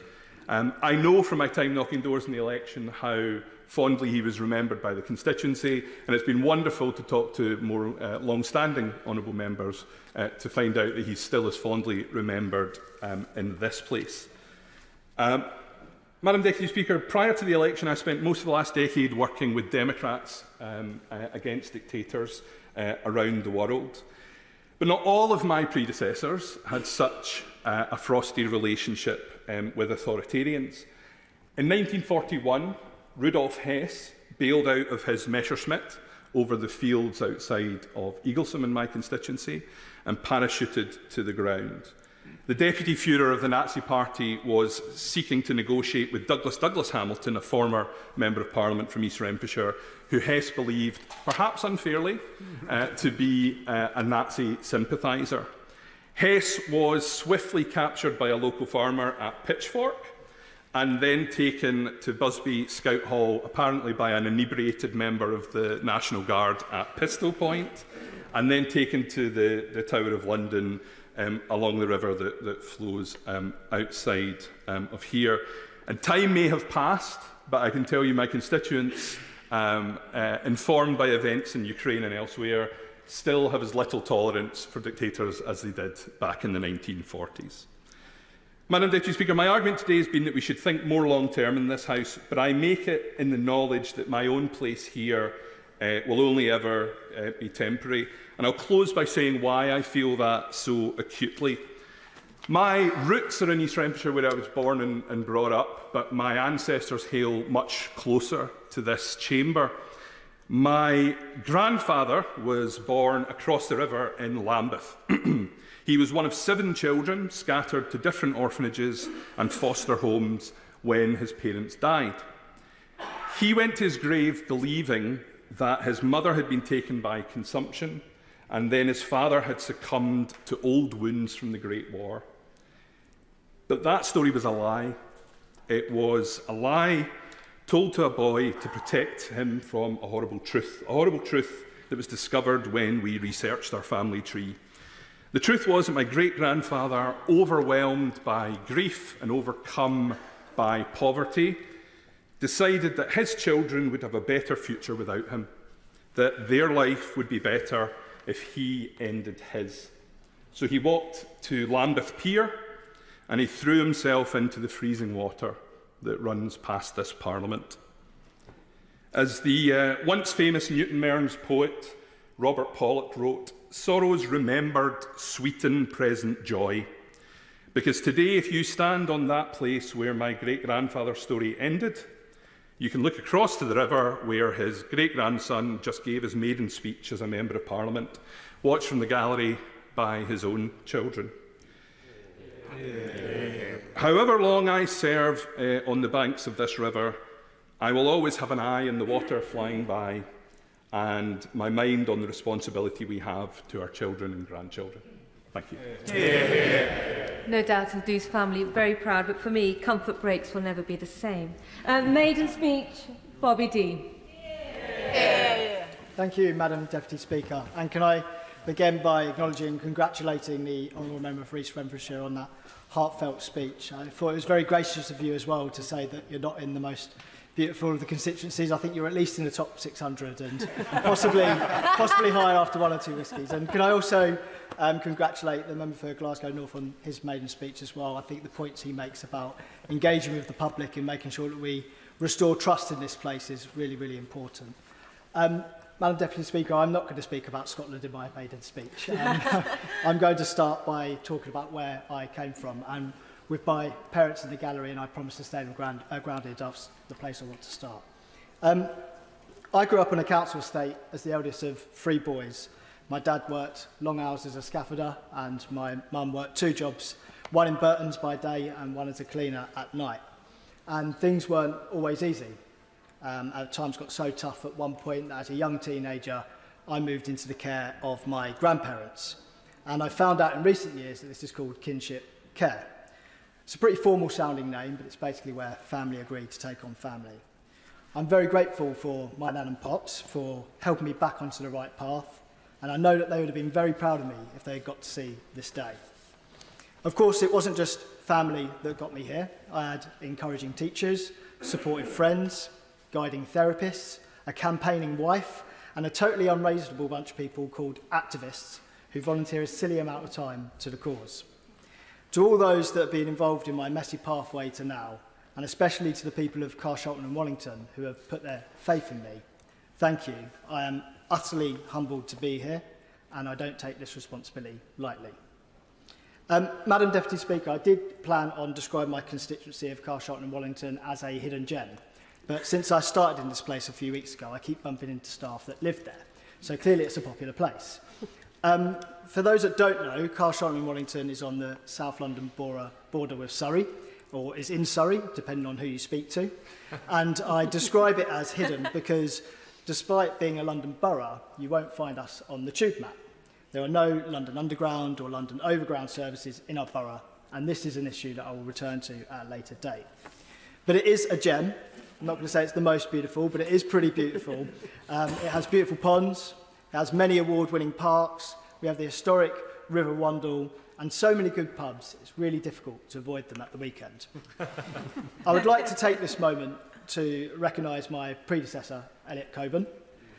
This House will remember when he bravely spoke out about his own struggles with mental health. I have great respect for his willingness and openness to share his story, and I am certain that his bravery will give courage to others to speak up and seek help too. I would also like to put on the record my recognition for another predecessor, Tom Brake. He served my community of Carshalton and Wallington for over 22 years. He is a true local champion. He is still spoken about so fondly on the doorstep. And this House will probably be aware of his tireless campaigning for St Helier Hospital, and I plan to take up this issue at a later date too. Madam Deputy Speaker, there is much more I would like to share about my constituency over time. Unlike the member for East Renfrewshire, I won't take up that time now because I'm keen to get involved in the debate today as well.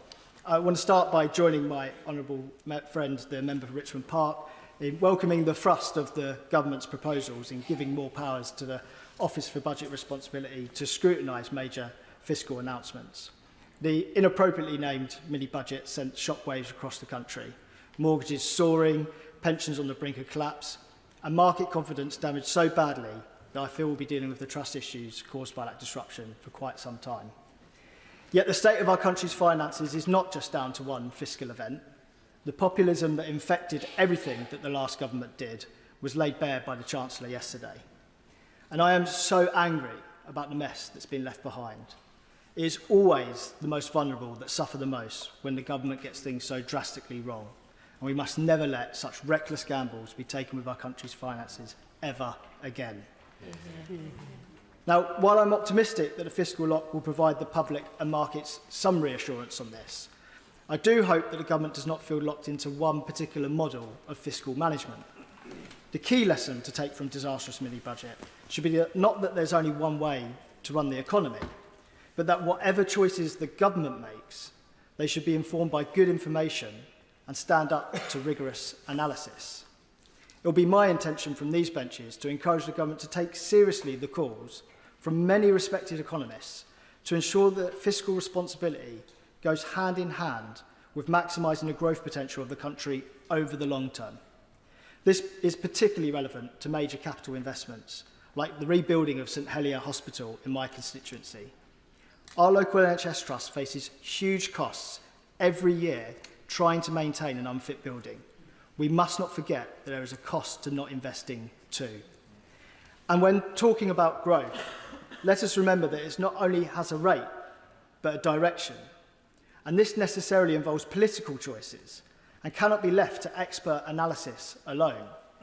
While the OBR can rightly describe what actions will increase growth and by how much, we in this House still have a crucial role to play in selecting what actions will meet all of society's goals. And a purpose-driven industrial strategy, as proposed by the Liberal Democrats, will ensure we deliver the right sort of growth, not least in relation to green industries. The Chancellor is also right to reiterate that the government should not commit to any unfunded spending pledges. But there are many ways to fund the investment in our public services that we so desperately need. And you don't have to increase tax on ordinary workers to do so. If the Chancellor is stuck for ideas, then I would invite her to have a read of the Liberal Democrat manifesto, which includes ideas such as raising capital gains tax and reversing the Tories' cuts for banks. There are fairer ways of raising the revenue we need, and we should look at them seriously. And it's at this point that I turn back up to the gallery, and I have some regret that my maiden speech was on the intricacies of fiscal responsibility.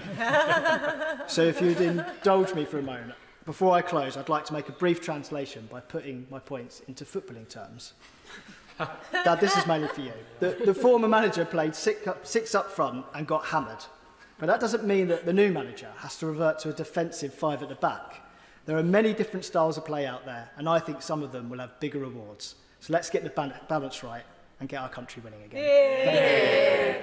No doubt your mum and dad enjoying that up in the gallery. Now, another maiden speech, David Burton Sampson.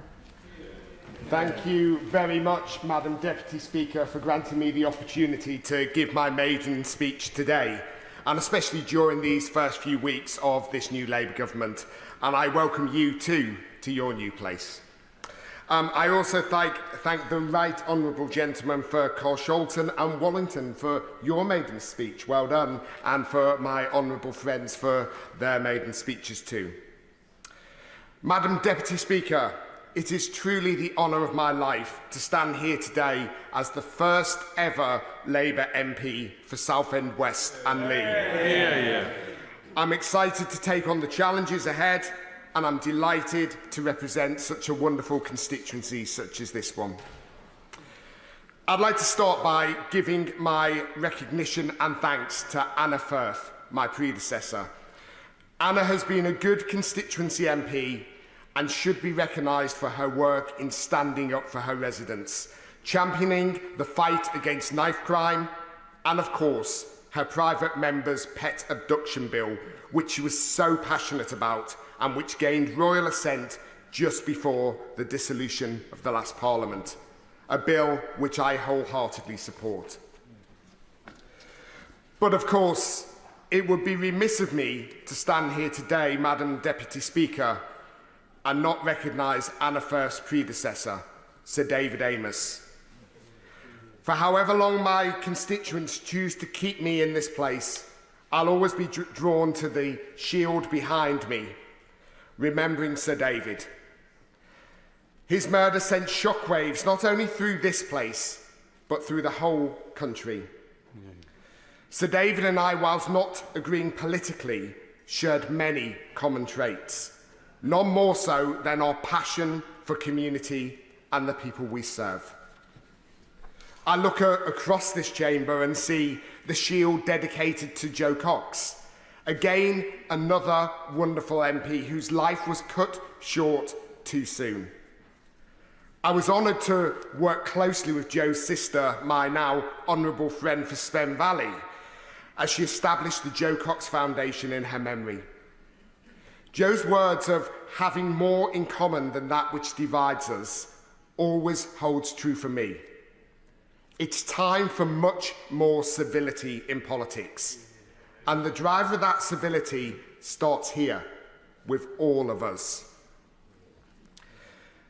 Southend Western Leigh, Madam Deputy Speaker, has a wonderful, diverse community spirit, from Eastwood to St Lawrence, Pritterwell to Westborough, Belfair to Blenheim, and St Luke's residents, whom have now just been welcomed into our constituency. So many residents care deeply about their community. But like many others across the country, opportunity and life chances depend on your circumstances. My constituency is home to some of the most beautiful seaside properties. I'm going on that one. It's a beautiful place. However, there are still 12.1% of children living in poverty. Grassroots organisations such as the One Love Project, Trust Links, and the now famous Music Man Project, who recently performed at the Royal Albert Hall with Michael Ball and the band of His Majesty's Royal Marines, do amazing work to help bridge the gap. I'm pleased that with this new Labour government back in the service of our country, we will start the work of bridging the gap of opportunity for all. My constituency has some of the most impressive coastlines. On a sunny day, if you stand, a bit like today, if you stand overlooking the estuary in Leigh-on-Sea or Chalkwell or Westcliff, your imagination could take you away to some exotic clime. And we are blessed to be the 7th most sunniest place in the UK, according to recent data, with 1,884 hours of sunshine a year. Now, there's nothing more tranquil than finding a quiet spot to sit, reflect, and watch the world go by whilst gazing out to sea. From Leigh-on-Sea right up to Shoebury, in my honourable friend's constituency of Southend East and Rochford, we are incredibly fortunate. I'm claiming this. We are incredibly fortunate to have the most amazing places and vistas. We also have a buoyant fishing industry, with many businesses basing themselves in our historic fishing town of Old Leigh, with cockling being particularly popular. Many visitors and residents alike enjoy the delights of some freshly caught seafood from one of our local fisheries. I'm looking forward to working with the Thames Estuary Fishermen's Association, who are part of the Leigh Port Partnership, to ensure that this industry continues to grow and thrive. We're fortunate to have a growing international airport. Many remark on what a wonderful experience it is to fly to and from Southend Airport, and you can often find yourself moving from the plane, bags collected, and into your car or on the train home in less than 15 minutes after landing. Yes, 15 minutes after landing. Try it sometime. Of course, being by the sea, Southend has a popular tourist industry, and with connections from London spread over 2 separate train lines, we're often seen as a seaside magnet for day trippers. We often have several groups and individuals who enjoy cold water swimming, such as the Blue Tits Chill Swimmers, who are determined to get me out for an early morning swim. I just hope that rubber rings and armbands are acceptable. I'm delighted, though, that our government are bringing forward the Water Special Measures Bill, as I know many of my constituents care greatly about the quality of the water in which they bathe. Football clubs are a focal point of any community, and in Southend we are fortunate enough to have Southend United, known locally as the Shrimpers. For some, their football club is a lifeline, giving them the one opportunity to get out of the house at a weekend for the home game. Our club is a community asset, but over recent years, it's been sadly under threat. This insecurity has created much worry in the community. However, just over a week ago, we got the news everyone had been waiting for, as the club has been saved by a consortium of new owners. I'd like to congratulate Councillor Daniel Cowan, the leader of Southend City Council, and his council officers, and the COSU Consortium for working with the previous owner to get this complex deal over the line. And of course, thanks go to the dedicated Shrimpers Trust for standing up for their fans. The situation with Southend United, as we have sadly seen with other clubs around the country too, highlights the need for the Football Governance Bill, which I'm pleased to see included as part of the recent King's speech. Madam Deputy Speaker, I have been told many times in my life that I've never achieved my dreams. The boy from a single-parent family, brought up in social housing, the boy who looked different to all the other kids in school and was often harshly reminded of that fact. So often it felt like I was on an uphill struggle. I felt like I was fighting so much harder than those around me to achieve my goals. From being the first person in my family to go to university, building my professional career, and of course, more recently, my political career. I want to thank those mentors that I had in my life who believed in me and who helped me slash through that elusive glass ceiling. You all know who you are. I hope I can now be an example and a mentor to others, and that they will see that anything is possible, no matter who you are. I'd like to finish by paying tribute to my close family and friends who have always had faith in me, especially my husband Mark, who is here today, for his unwavering support for me over the years, and who continues to stand alongside me as we enter this new phase in our lives. I'm immensely proud to represent the 103,000 residents in my constituency, and I'm looking forward to giving them the support they need to live a happier, healthier and fairer life, driven by our mission-led government focused on economic growth. A government who have learned from the mistakes of the past and who will ensure they never happen again. And I welcome the Budget Responsibility Bill and its measures, which will bring greater fiscal accountability and economic stability. My constituents, like so many others, will benefit directly from this government's exciting programme of change, as laid out in the recent King's speech, and I look forward to playing my part in it. Thank you. Sir David Amos was a mentor of mine. Thank you for mentioning him. He's very sorely missed. Now we go to another maiden speech, Jess Brown-Fuller. Thank you, Madam Deputy Speaker, and it's wonderful to see you take your place in the chair. And a pleasure to follow the Honourable Member for Southend West and Lee, who spoke passionately about his constituency and also about embracing all that we have in common rather than divides us. Also very interesting to hear that you live in the 7th sunniest place.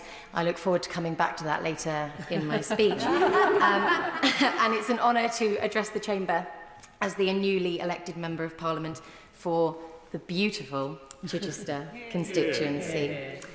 The constituency has undergone some boundary changes in this general election, and so I would like to start by thanking the two predecessors who represented the residents that I now serve. Firstly, Gillian Keegan was the MP for Chichester since 2017 and was the first female MP to represent the constituency. She served as Secretary of State for Education and proudly championed apprenticeships and the opportunity that her own apprenticeship afforded her after growing up in Knowlesley in Liverpool and leaving school at 16. She was well liked by the Conservative Party and across the House, and although our politics are different, I wish her well in her future endeavours. I would also like to pay tribute to Nick Gibb, the member for Bognor Regis and Littlehampton from 1997.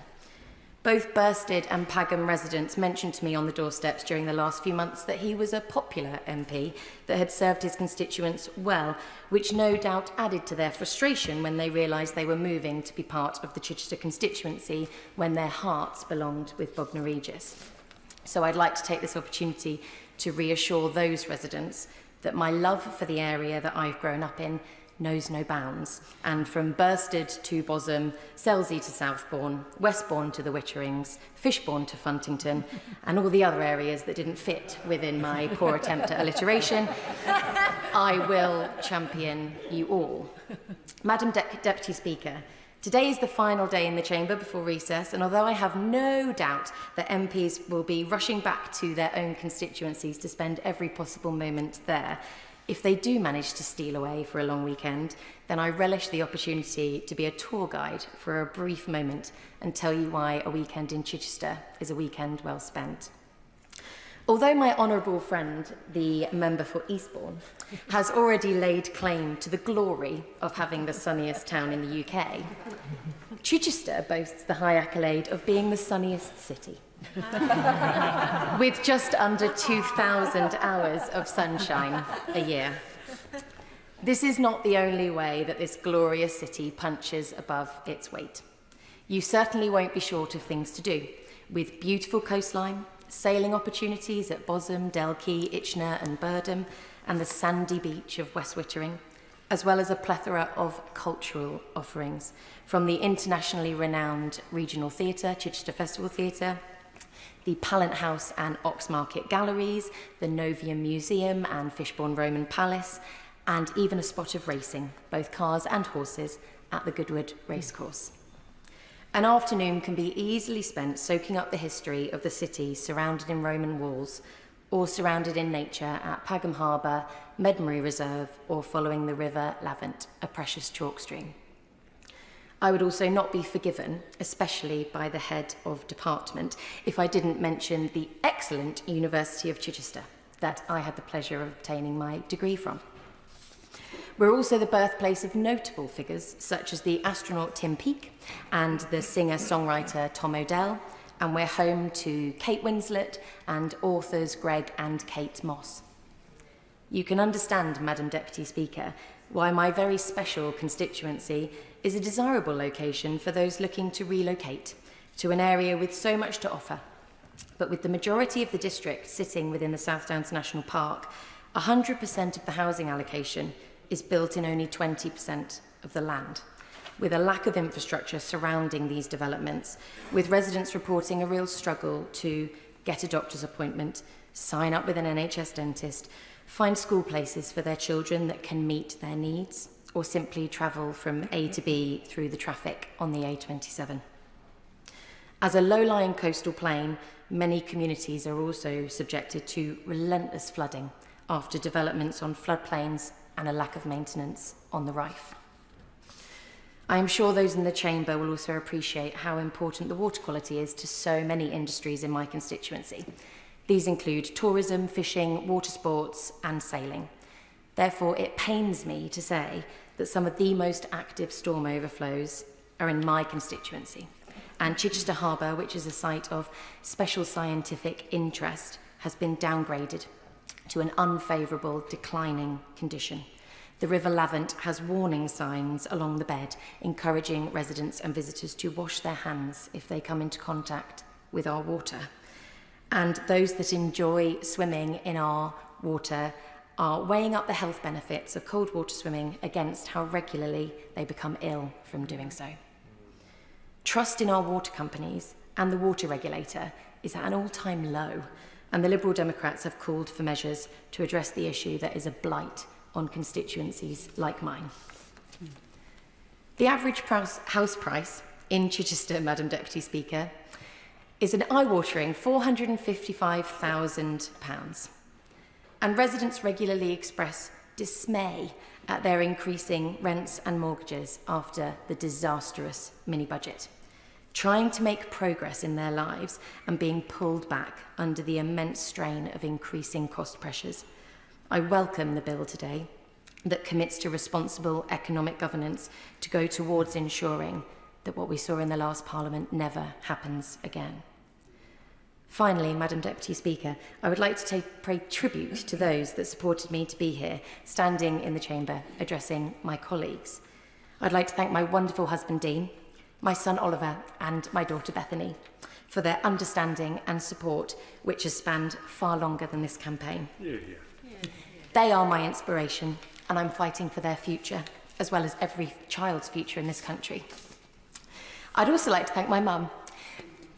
I'm not going to look at her. I just realised I can't look at her. Who joins us in the gallery, who had been so looking forward to retiring in May this year, only to be thrust days later into a general election campaign, knocking on doors with me, delivering leaflets and being my childcare. Fully behind me, trying to achieve the unachievable. Because Chichester has had a Conservative MP since 1868, except for a brief spell in 1923 when it flirted with liberalism for just 12 months. On July the 4th, residents went to the polling stations and voted for change, whether they were traditional Conservative voters or whether they were Labour and Green voters lending me their support. We made political history that night. I recognise the weight of responsibility on my shoulders to do every single one of those people proud and represent the area that I have had the pleasure of growing up in. It is a privilege and an honour, and I will fight for my special patch of our country every day. Thank you. Thank you, well done. Maiden speech, Andrew Pace. Thank you, Madam Deputy Speaker. It's a privilege to make my maiden speech with you in the Speaker's chair. And thank you for giving me this opportunity. And to be able to follow such wonderful maiden speeches, particularly those by my honourable friend, honourable member for Chichester. I'd like to pay tribute to her and her mother. I'd also like to pay tribute to some of the other, to follow the first ever Labour MP for Southend West and Lee, and to pay tribute to my good friend from East Renfrewshire for bowing out of the competition with Peterborough over which is the most beautiful constituency between us. I can think of no more important debate to be speaking in my maiden speech than one which is about securing our economic stability in order for my city and this country to flourish. As the gateway to the Fens, the home of food and farming, Peterborough is willing to play its part in rebuilding our country. Madam Deputy Speaker, it turns out I am the 5th MP for Peterborough in 7 years. We had 3 in 2019 alone. So I hope to bring some of the much heralded stability that the front bench talks about on this side to the tenure of being a local MP. And I pay tribute to my predecessors, all of whom have cared deeply about our city and worked hard to be a voice for our needs on the national stage. It turns out I also have some illustrious predecessors, and I feel I may be letting down my constituents. It's fitting during the Olympics to pay tribute to David Cecil, who entered Parliament having won a gold medal already at the 1928 Olympics. I look forward to talking about my egg and spoon race at school. I'd also like to thank my immediate predecessor, Paul Bristow, and his staff for the incredible hard work they paid looking after residents in need in our city. I'm proud to be part of the largest intake of cooperative MPs in Parliament's history. Cooperative and community values run deep in Peterborough. I am the second Labour and cooperative MP to serve our city, the first being my predecessor, Stanley Tiffany, who was elected in another significant change election in 1945. I noted that Tiffany's first question in the House of Commons in August 1945 was on affordable and rural housing to the then Minister of Health and Housing, Nye Bevan. The answer was that housing was a priority for the incoming Labour government of 1945. 80 years later, that challenge remained, and I am pleased to see affordable housing will be one of the priorities of this Labour government coming into power in 2024. Tiffany's roots are in the Peterborough and District Cooperative Society, and I'm incredibly proud to have been elected alongside colleagues on this side of the House on a pledge to double the size of the cooperative economy, a pledge Tiffany could be proud of. Just a few weeks ago, I met staff at the Co-op store in Peterborough to hear about the rise in shoplifting and the abuse too many of them face. Madam Deputy Speaker, abuse should never be part of the job, and I would like to put on record my thanks to retail workers in Peterborough and around the country who serve us every day. Yeah. And I give this pledge to work tirelessly with my good friends in the cooperative movement, the trade unions and in this House to give retail workers the dignity and protection at work they need. We're also home to the wonderful English Mustard Growers Cooperative, which was formed in 2009 to keep mustard production alive in the UK after the disastrous harvest of 2007. To many of you here, you will know our crop as Coleman's mustard. Today there are over 40 growers, growing members, including our very own Michael Sly, based at Park Farm in Forney. Madam Deputy Speaker, in Peterborough, we really do cut the mustard. Peterborough has welcomed people from across the country and world for generations as a city, even more so when we became a new town. I am one of those people who have chosen to make Peterborough my home. The new town promise of a decent home, a good job and a great place to live remain as important today as ever. It is a promise that has frayed over the last 14 years. Peterborough is a working city with a rich history. We work hard, care for our community and love our country. We are deeply rooted in the industrial heritage of food, farming and engineering. We are home to a breathtaking cathedral, majestic mosques, an urban landscape surrounded by the fens and poet John Clare's country. We exemplify Clare's words. I found the poems in the fields and only wrote them down. We're at the heart of sugar beet country, home of British sugar. We show how urban and rural can live successfully side by side. We have a rich history and a bright future for food and farming. And I'd like to thank the farming community and my good friends in the National Farmers Union for their advice and friendship. I will always, in my time in this House, be a champion for food security and how we grow more food in this country. We draw on our engineering heritage in Perkins Engines, Caterpillar and Peter Brotherhood, and can use that heritage to create new high-skilled jobs and apprenticeships for the future. We are home to a new and growing university campus in ARU Peterborough and a new centre for green technology at Peterborough College, working to transition blue-collar to green-collar opportunities in hydrogen, electric vehicles and sustainable consumption. We bring a rich diversity of communities and languages and traditions, from the Italians who arrived after the Second World War, Eastern Europeans and a large Kashmiri and Pakistani community. And visiting Azad Kashmir last year with friends from Peterborough remains a highlight of my life. The beauty of that land and its people impress upon me the need to speak up on Kashmir in this House. Yeah. But we also face challenges. Nearly half of the children in my constituency are growing up in poverty. In some areas, it is even more. For working class parents like mine, the promise was that by working hard, your children could get on. Madam Deputy Speaker, the greatest nobility I have known is working class pride. The pride in good work, in seeing your children succeed, in the ability to get on in life. That social contract has been broken and we are all the poorer for it. So I'd like to put on my record the love and gratitude for my parents for instilling in me that pride and for pushing me to do more. I believe they are watching on telly today, unless I think I'm up against Tom Daley and the diving. I'd also like to thank the trade union movement I've grown up in and been part of for my whole life, for giving me the skills, opportunities and confidence to stand for election and now to stand here in this House making this speech. I have had the immense privilege these last few years to serve as Deputy General Secretary of Prospect and Bectu and to serve internationally as one of the trade union delegates to the OECD's AI expert panel, adding my voice on international issues.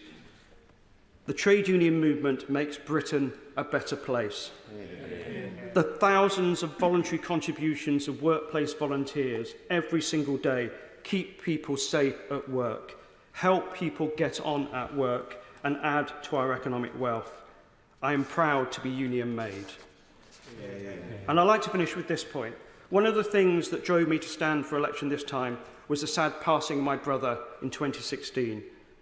Richard's sudden passing from an accident followed by sepsis was tragic, but it also brought home to me this, that my family were only able to get through it with the help and care of NHS staff who looked after my brother and my family. Now, sepsis is something this House has learnt more about recently due to the bravery of the former member for South Thanet, and I pay tribute to him. Yeah. The NHS and our public servants are the best of us, and I give this commitment in the House today that I will use whatever time I have in this place to champion the NHS, but also to champion awareness over the dangers and terrors of sepsis and what it does to people and their families. So, Madam Deputy Speaker, Peterborough stands ready to play our part in rebuilding our country. We have drive, dedication and purpose. And with a government on our side, we look forward to driving opportunities in Peterborough and around the country. Yeah. I look forward to seeing his campaigns on behalf of his brother Richard. Another maiden speech, we now have Joshua Reynolds. Thank you, Madam Deputy Speaker. It's an honour to be called to make my maiden speech as a Member of Parliament for Maidenhead, a place I've always been proud to call home. And I'd like to recognise the Honourable Member for Peterborough for his fantastic maiden speech. It's clear from his speech his passion for his constituency, and I know he will be a fantastic representative of them. Next time I'm putting mustard on one of my ham sandwiches, I will be thinking of him and his constituency. Maybe not of the pun that he put in as well. As a new MP, Madam Deputy Speaker, I was sent a very early email by the fantastic team at the House of Commons Library with maiden speeches from my predecessors to get an idea about what I may like to say. But considering my constituency Maidenhead has only had one MP prior to myself since 1997, there wasn't a lot for me to go off. I must therefore start by paying tribute to that predecessor, Theresa May, who represented the Maidenhead constituency for 27 years.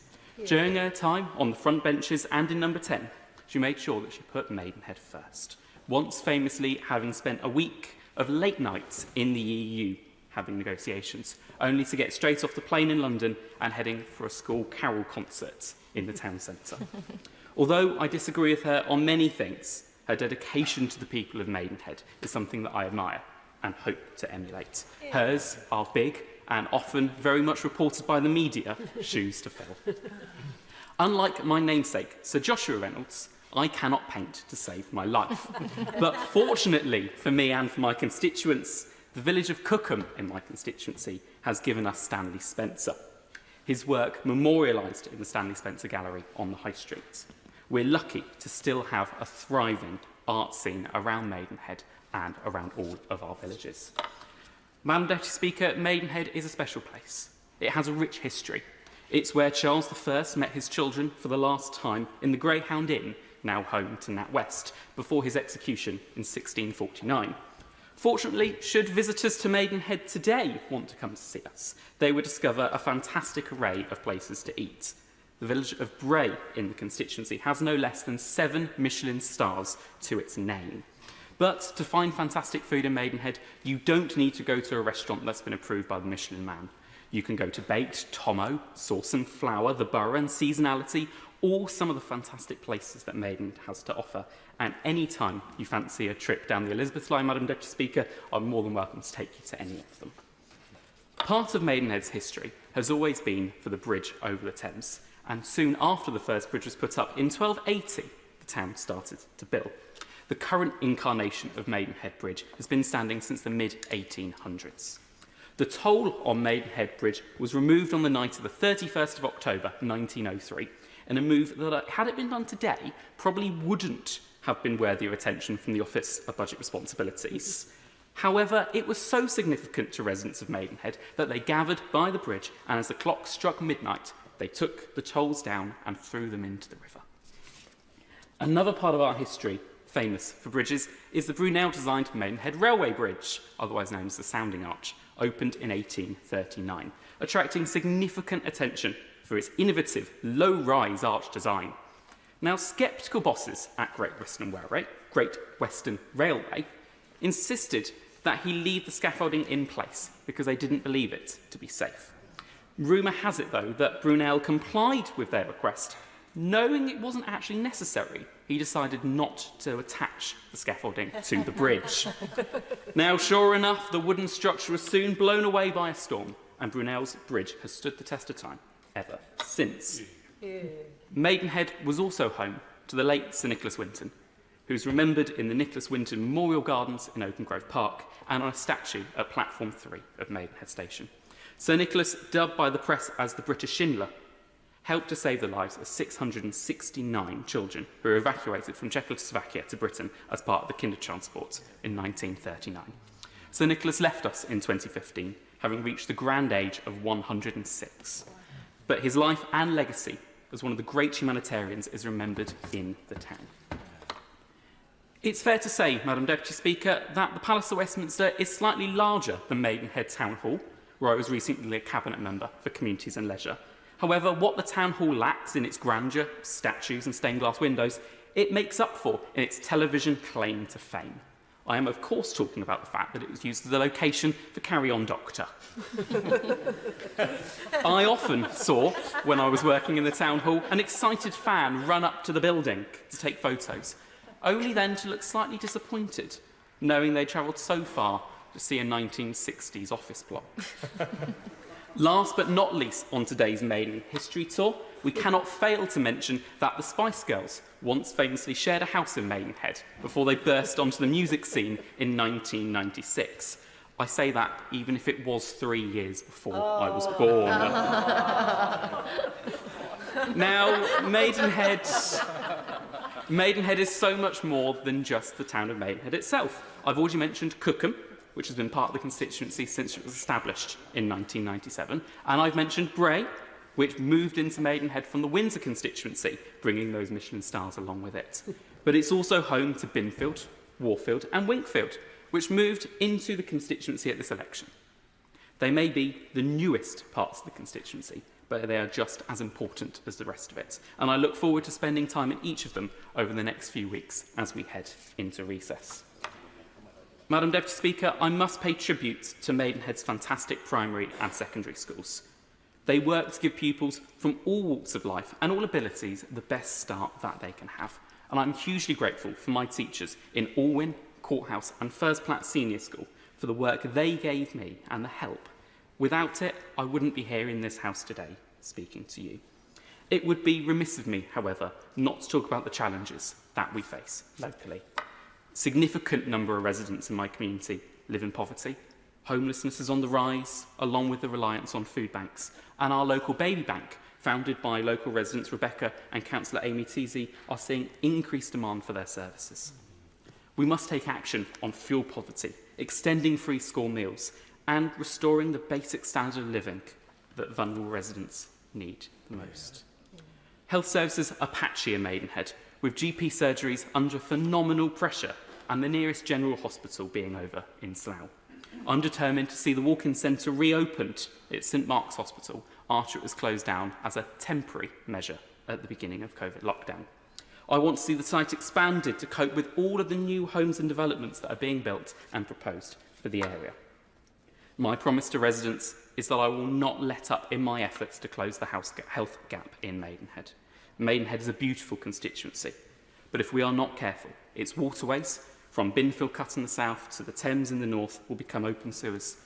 And I've pledged to residents in Cookham, Hurley, the Walthams, Bray, Binfield, Warfield, Winkfield and North Ascot that I will fight tirelessly to clean up their rivers. And I look forward to working with every single one of my colleagues in this house over the next few years to help make that happen. Thank you. Maiden speech, James Asser.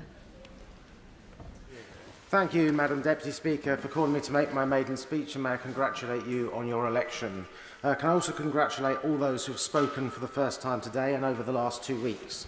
The speeches we have heard have been an incredible guide to the UK and should make us all proud of the country we collectively represent. I can offer my congratulations to the Honourable Member for Maidenhead on his contribution and wish him well in his time in the House. And I say, as an MP at the other end of the Elizabeth line and a Carry On fan, I accept his invitation to dinner. Could I pay a tribute first to my two immediate predecessors? Firstly, Sir Stephen Timms, the Right Honourable Member for East Ham, now representing a smaller version of that seat. He marks 30 years as an MP this year, and I know that he is well respected in this House. He is a well-known figure to local people and is recognised as a diligent constituency MP. Indeed, canvassing the areas I gained from him, the most common question was, where's Stephen? As a former councillor in his constituency, I want to thank him for his support. I also follow on from Lynn Brown, who retired at the election after 19 years' service in this House and an impressive 36 years total elected service to the Borough of Newham. I know Lynn made a big impact in Parliament and leaves a strong legacy. I want to thank her for all her support in the last few years, and especially during the election. Her support and advice have been invaluable, and I know that supporting other members is part of her record in this place. West Ham and Beckton has a long history, but this is a new seat, made up of the southern half of the old West Ham and the Beckton and Dock areas of the larger East Ham seat. The area has had multiple constituencies over the years, including at one point Ernest Bevan's old South London seat of Woolwich East, which took in North Woolwich, the part of Kent that is north of the Thames, a curious but often forgotten bit of history with a completely baffling county border. Others who have represented parts of this area in recent times include Jim Fitzpatrick and the irrepressible Tony Banks. But the first Labour MP to represent here was the original Keir Hardie, founding father of the Labour Party, who was first elected to Parliament in West Ham South in 1892. In 1906, Will Thorne, the founder of the union that is today's GMB, which was founded in Canning Town in the heart of my constituency, was elected for the same seat. When Will Thorne was elected, there were just 29 Labour MPs. Things have moved on somewhat since then, but in fact I'm now told there are more MPs who are members of the GMB than there are MPs who are members of the Conservative Party.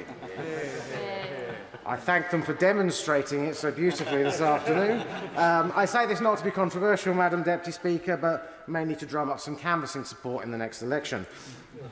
It is a big legacy to take on because West Ham and Beckton has been at the heart of the Labour movement's history for over a century. It is also at the heart of this country's economic history. It contains the Royal Docks, which was the centre of much of the country's shipping and trade until their decline and closure in the early 1980s. And the area was also a hub for manufacturing and infrastructure, much of which, but not all, has since gone.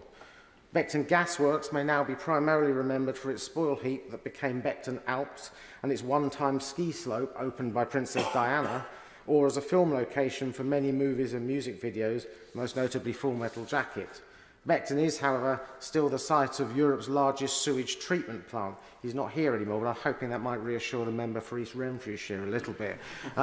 It was a key part of Bazalgette's work to clean up London in the Victorian era, and today is part of the Thames Tideway Tunnel. Sadly, river pollution is still a topical issue 2 centuries on, as so eloquently outlined by the Honourable Member for Chichester.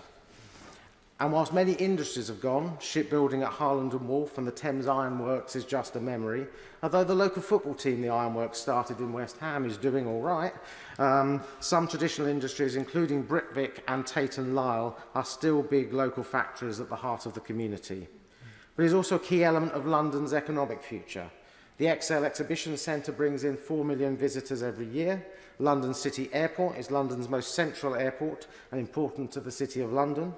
We're also the new home for London City Hall and have London's only enterprise zone, which aims to create 35,000 new jobs and tens of thousands of new homes on brownfield sites. Education is also thriving, including the University of East London and the London Design and Engineering University Technical College. Locally, we like to celebrate our heritage, and we'll find many parks, buildings and roads named after local heroes, from the arts and sport through to politics and public life, such as local boxers and footballers to the speedway stars of the 30s, 40s and 50s who used to thrill on the racetrack at the old West Ham Stadium in Custom House, and to figures like local factory worker and suffragette leader Minnie Baldock, who founded the first London branch of the Women's Social and Political Union. Historic events in London's history too. The meeting in 1931 of Mahatma Gandhi and Charlie Chaplin is marked by the Gandhi-Chaplin Memorial Garden on the site where the house once stood. Most recently, to mark the move of City Hall, we honoured Sri Lankan First World War veteran and pioneering race relations campaigner Kamal Chunchi, who fought for better lives for the local black and Asian community, and in 1926 founded the Coloured Men's Institute, where City Hall now stands, to further that aim. And he speaks to the diversity of my constituency. We are one of the most diverse places in the country, with communities from every part of the world working and living alongside one another. It's what makes the area such a great place to live and to represent, and each community that arrives adds to the mix, but also joins those long-standing East London traditions of hard work, community spirit and plain speaking.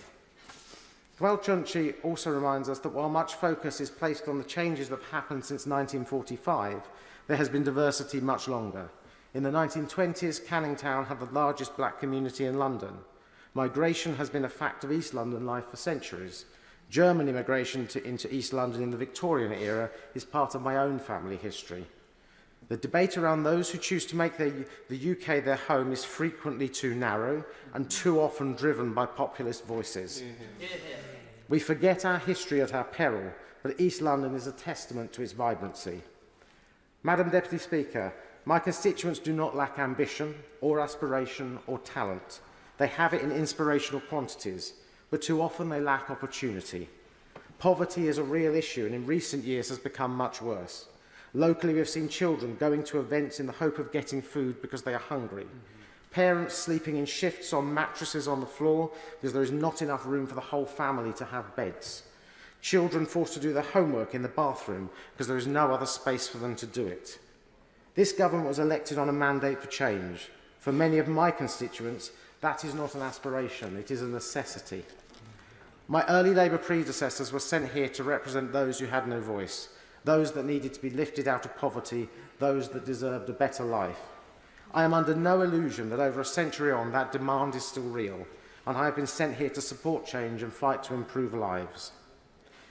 It is my great regret that my father is no longer alive to see me elected. It would have meant a lot to him. His advice to me was to make sure you always do your best, because no one can ask more of you. In my election acceptance speech, I promised my best to my constituents. I repeat that promise today. I will do my very best I can for everyone in West Ham and Beckton, and I will give my best to this House too. I believe that together we can achieve the absolute best for our country and for the people of my constituency. Madam Deputy Speaker, the people of West Ham and Beckton deserve no less. Maiden speech, Clynos Medi. Diolch yn fawr, Madam Deputy Speaker. Before I begin, I'd like to extend my deepest condolence on behalf of Plaid Cymru to all the families affected by the horrific attack on innocent children in Southport. And can I congratulate the Honourable Member for West Ham and Beckton in his maiden speech, and I think he has some similarities to my constituency as well. Hard work, community spirit and plain speaking will get along well. It is an honour to deliver my maiden speech today.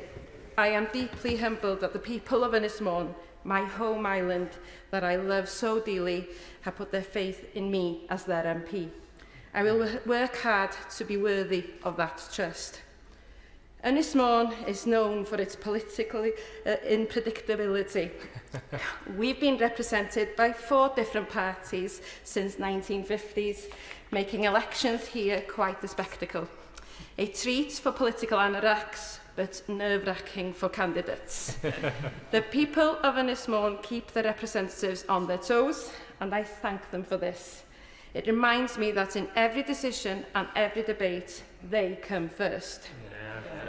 Reflecting on my constituency's rich political history, I want to first mention Megan Lloyd-George, the first female MP for a Welsh constituency and a pioneer for women in politics. She served Ynysmôn as a Liberal and an advocate of Home Rule for Wales. Her legacy paved the way for greater female representation in this House. She was followed by Labour's Cledwyn Hughes. 28 years parliamentary career included a tenure of the Welsh Office, during which the Welsh Language Act reached the statute books in 1967.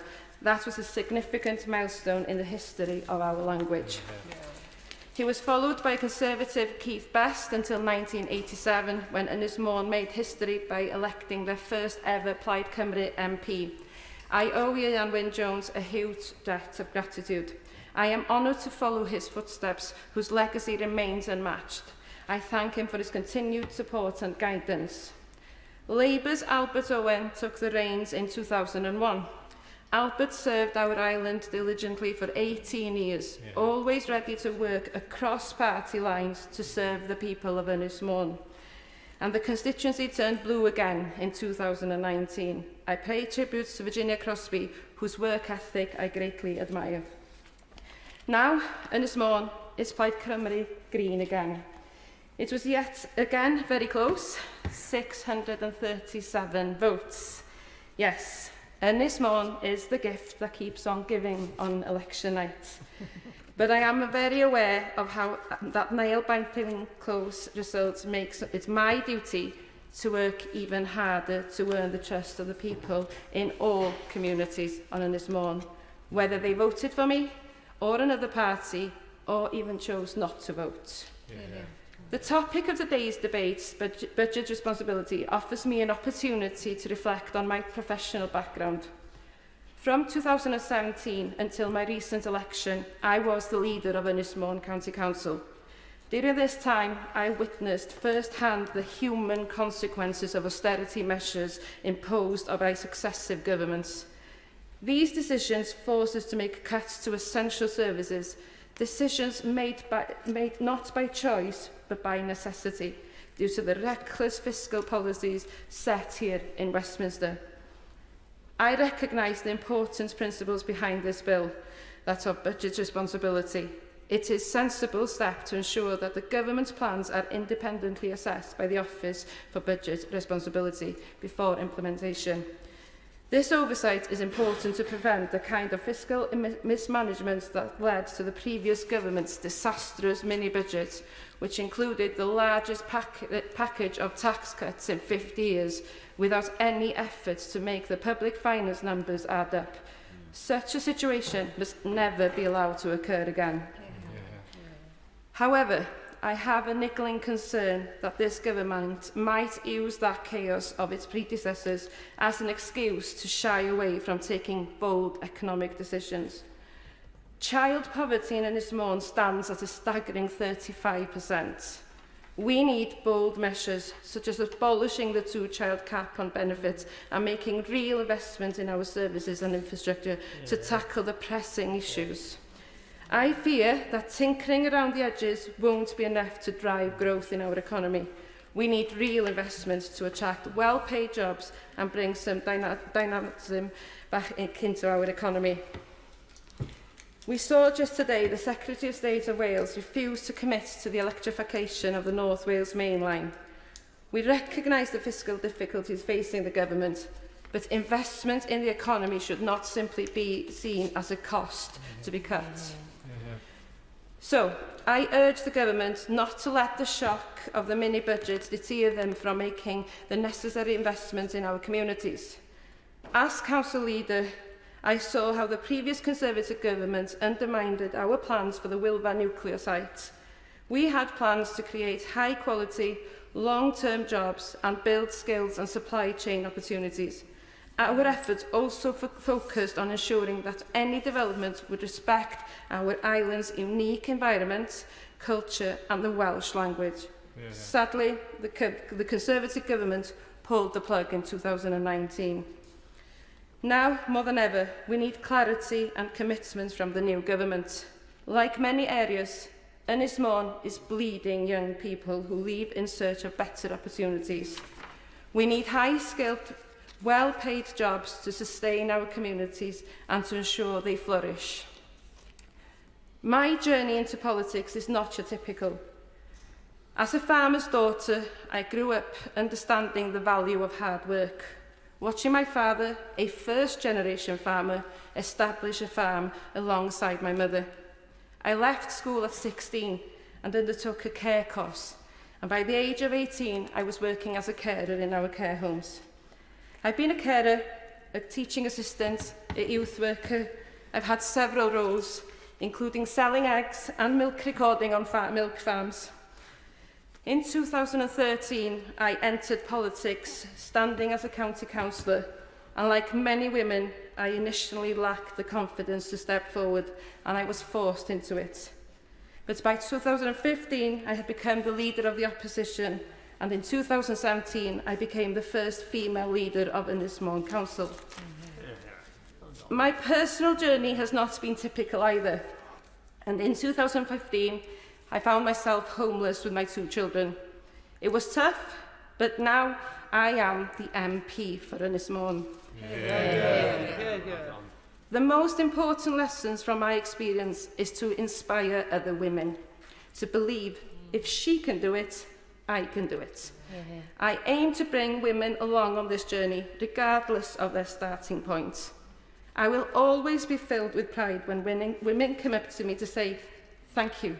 I've gone for it because of you. I'm not here for myself.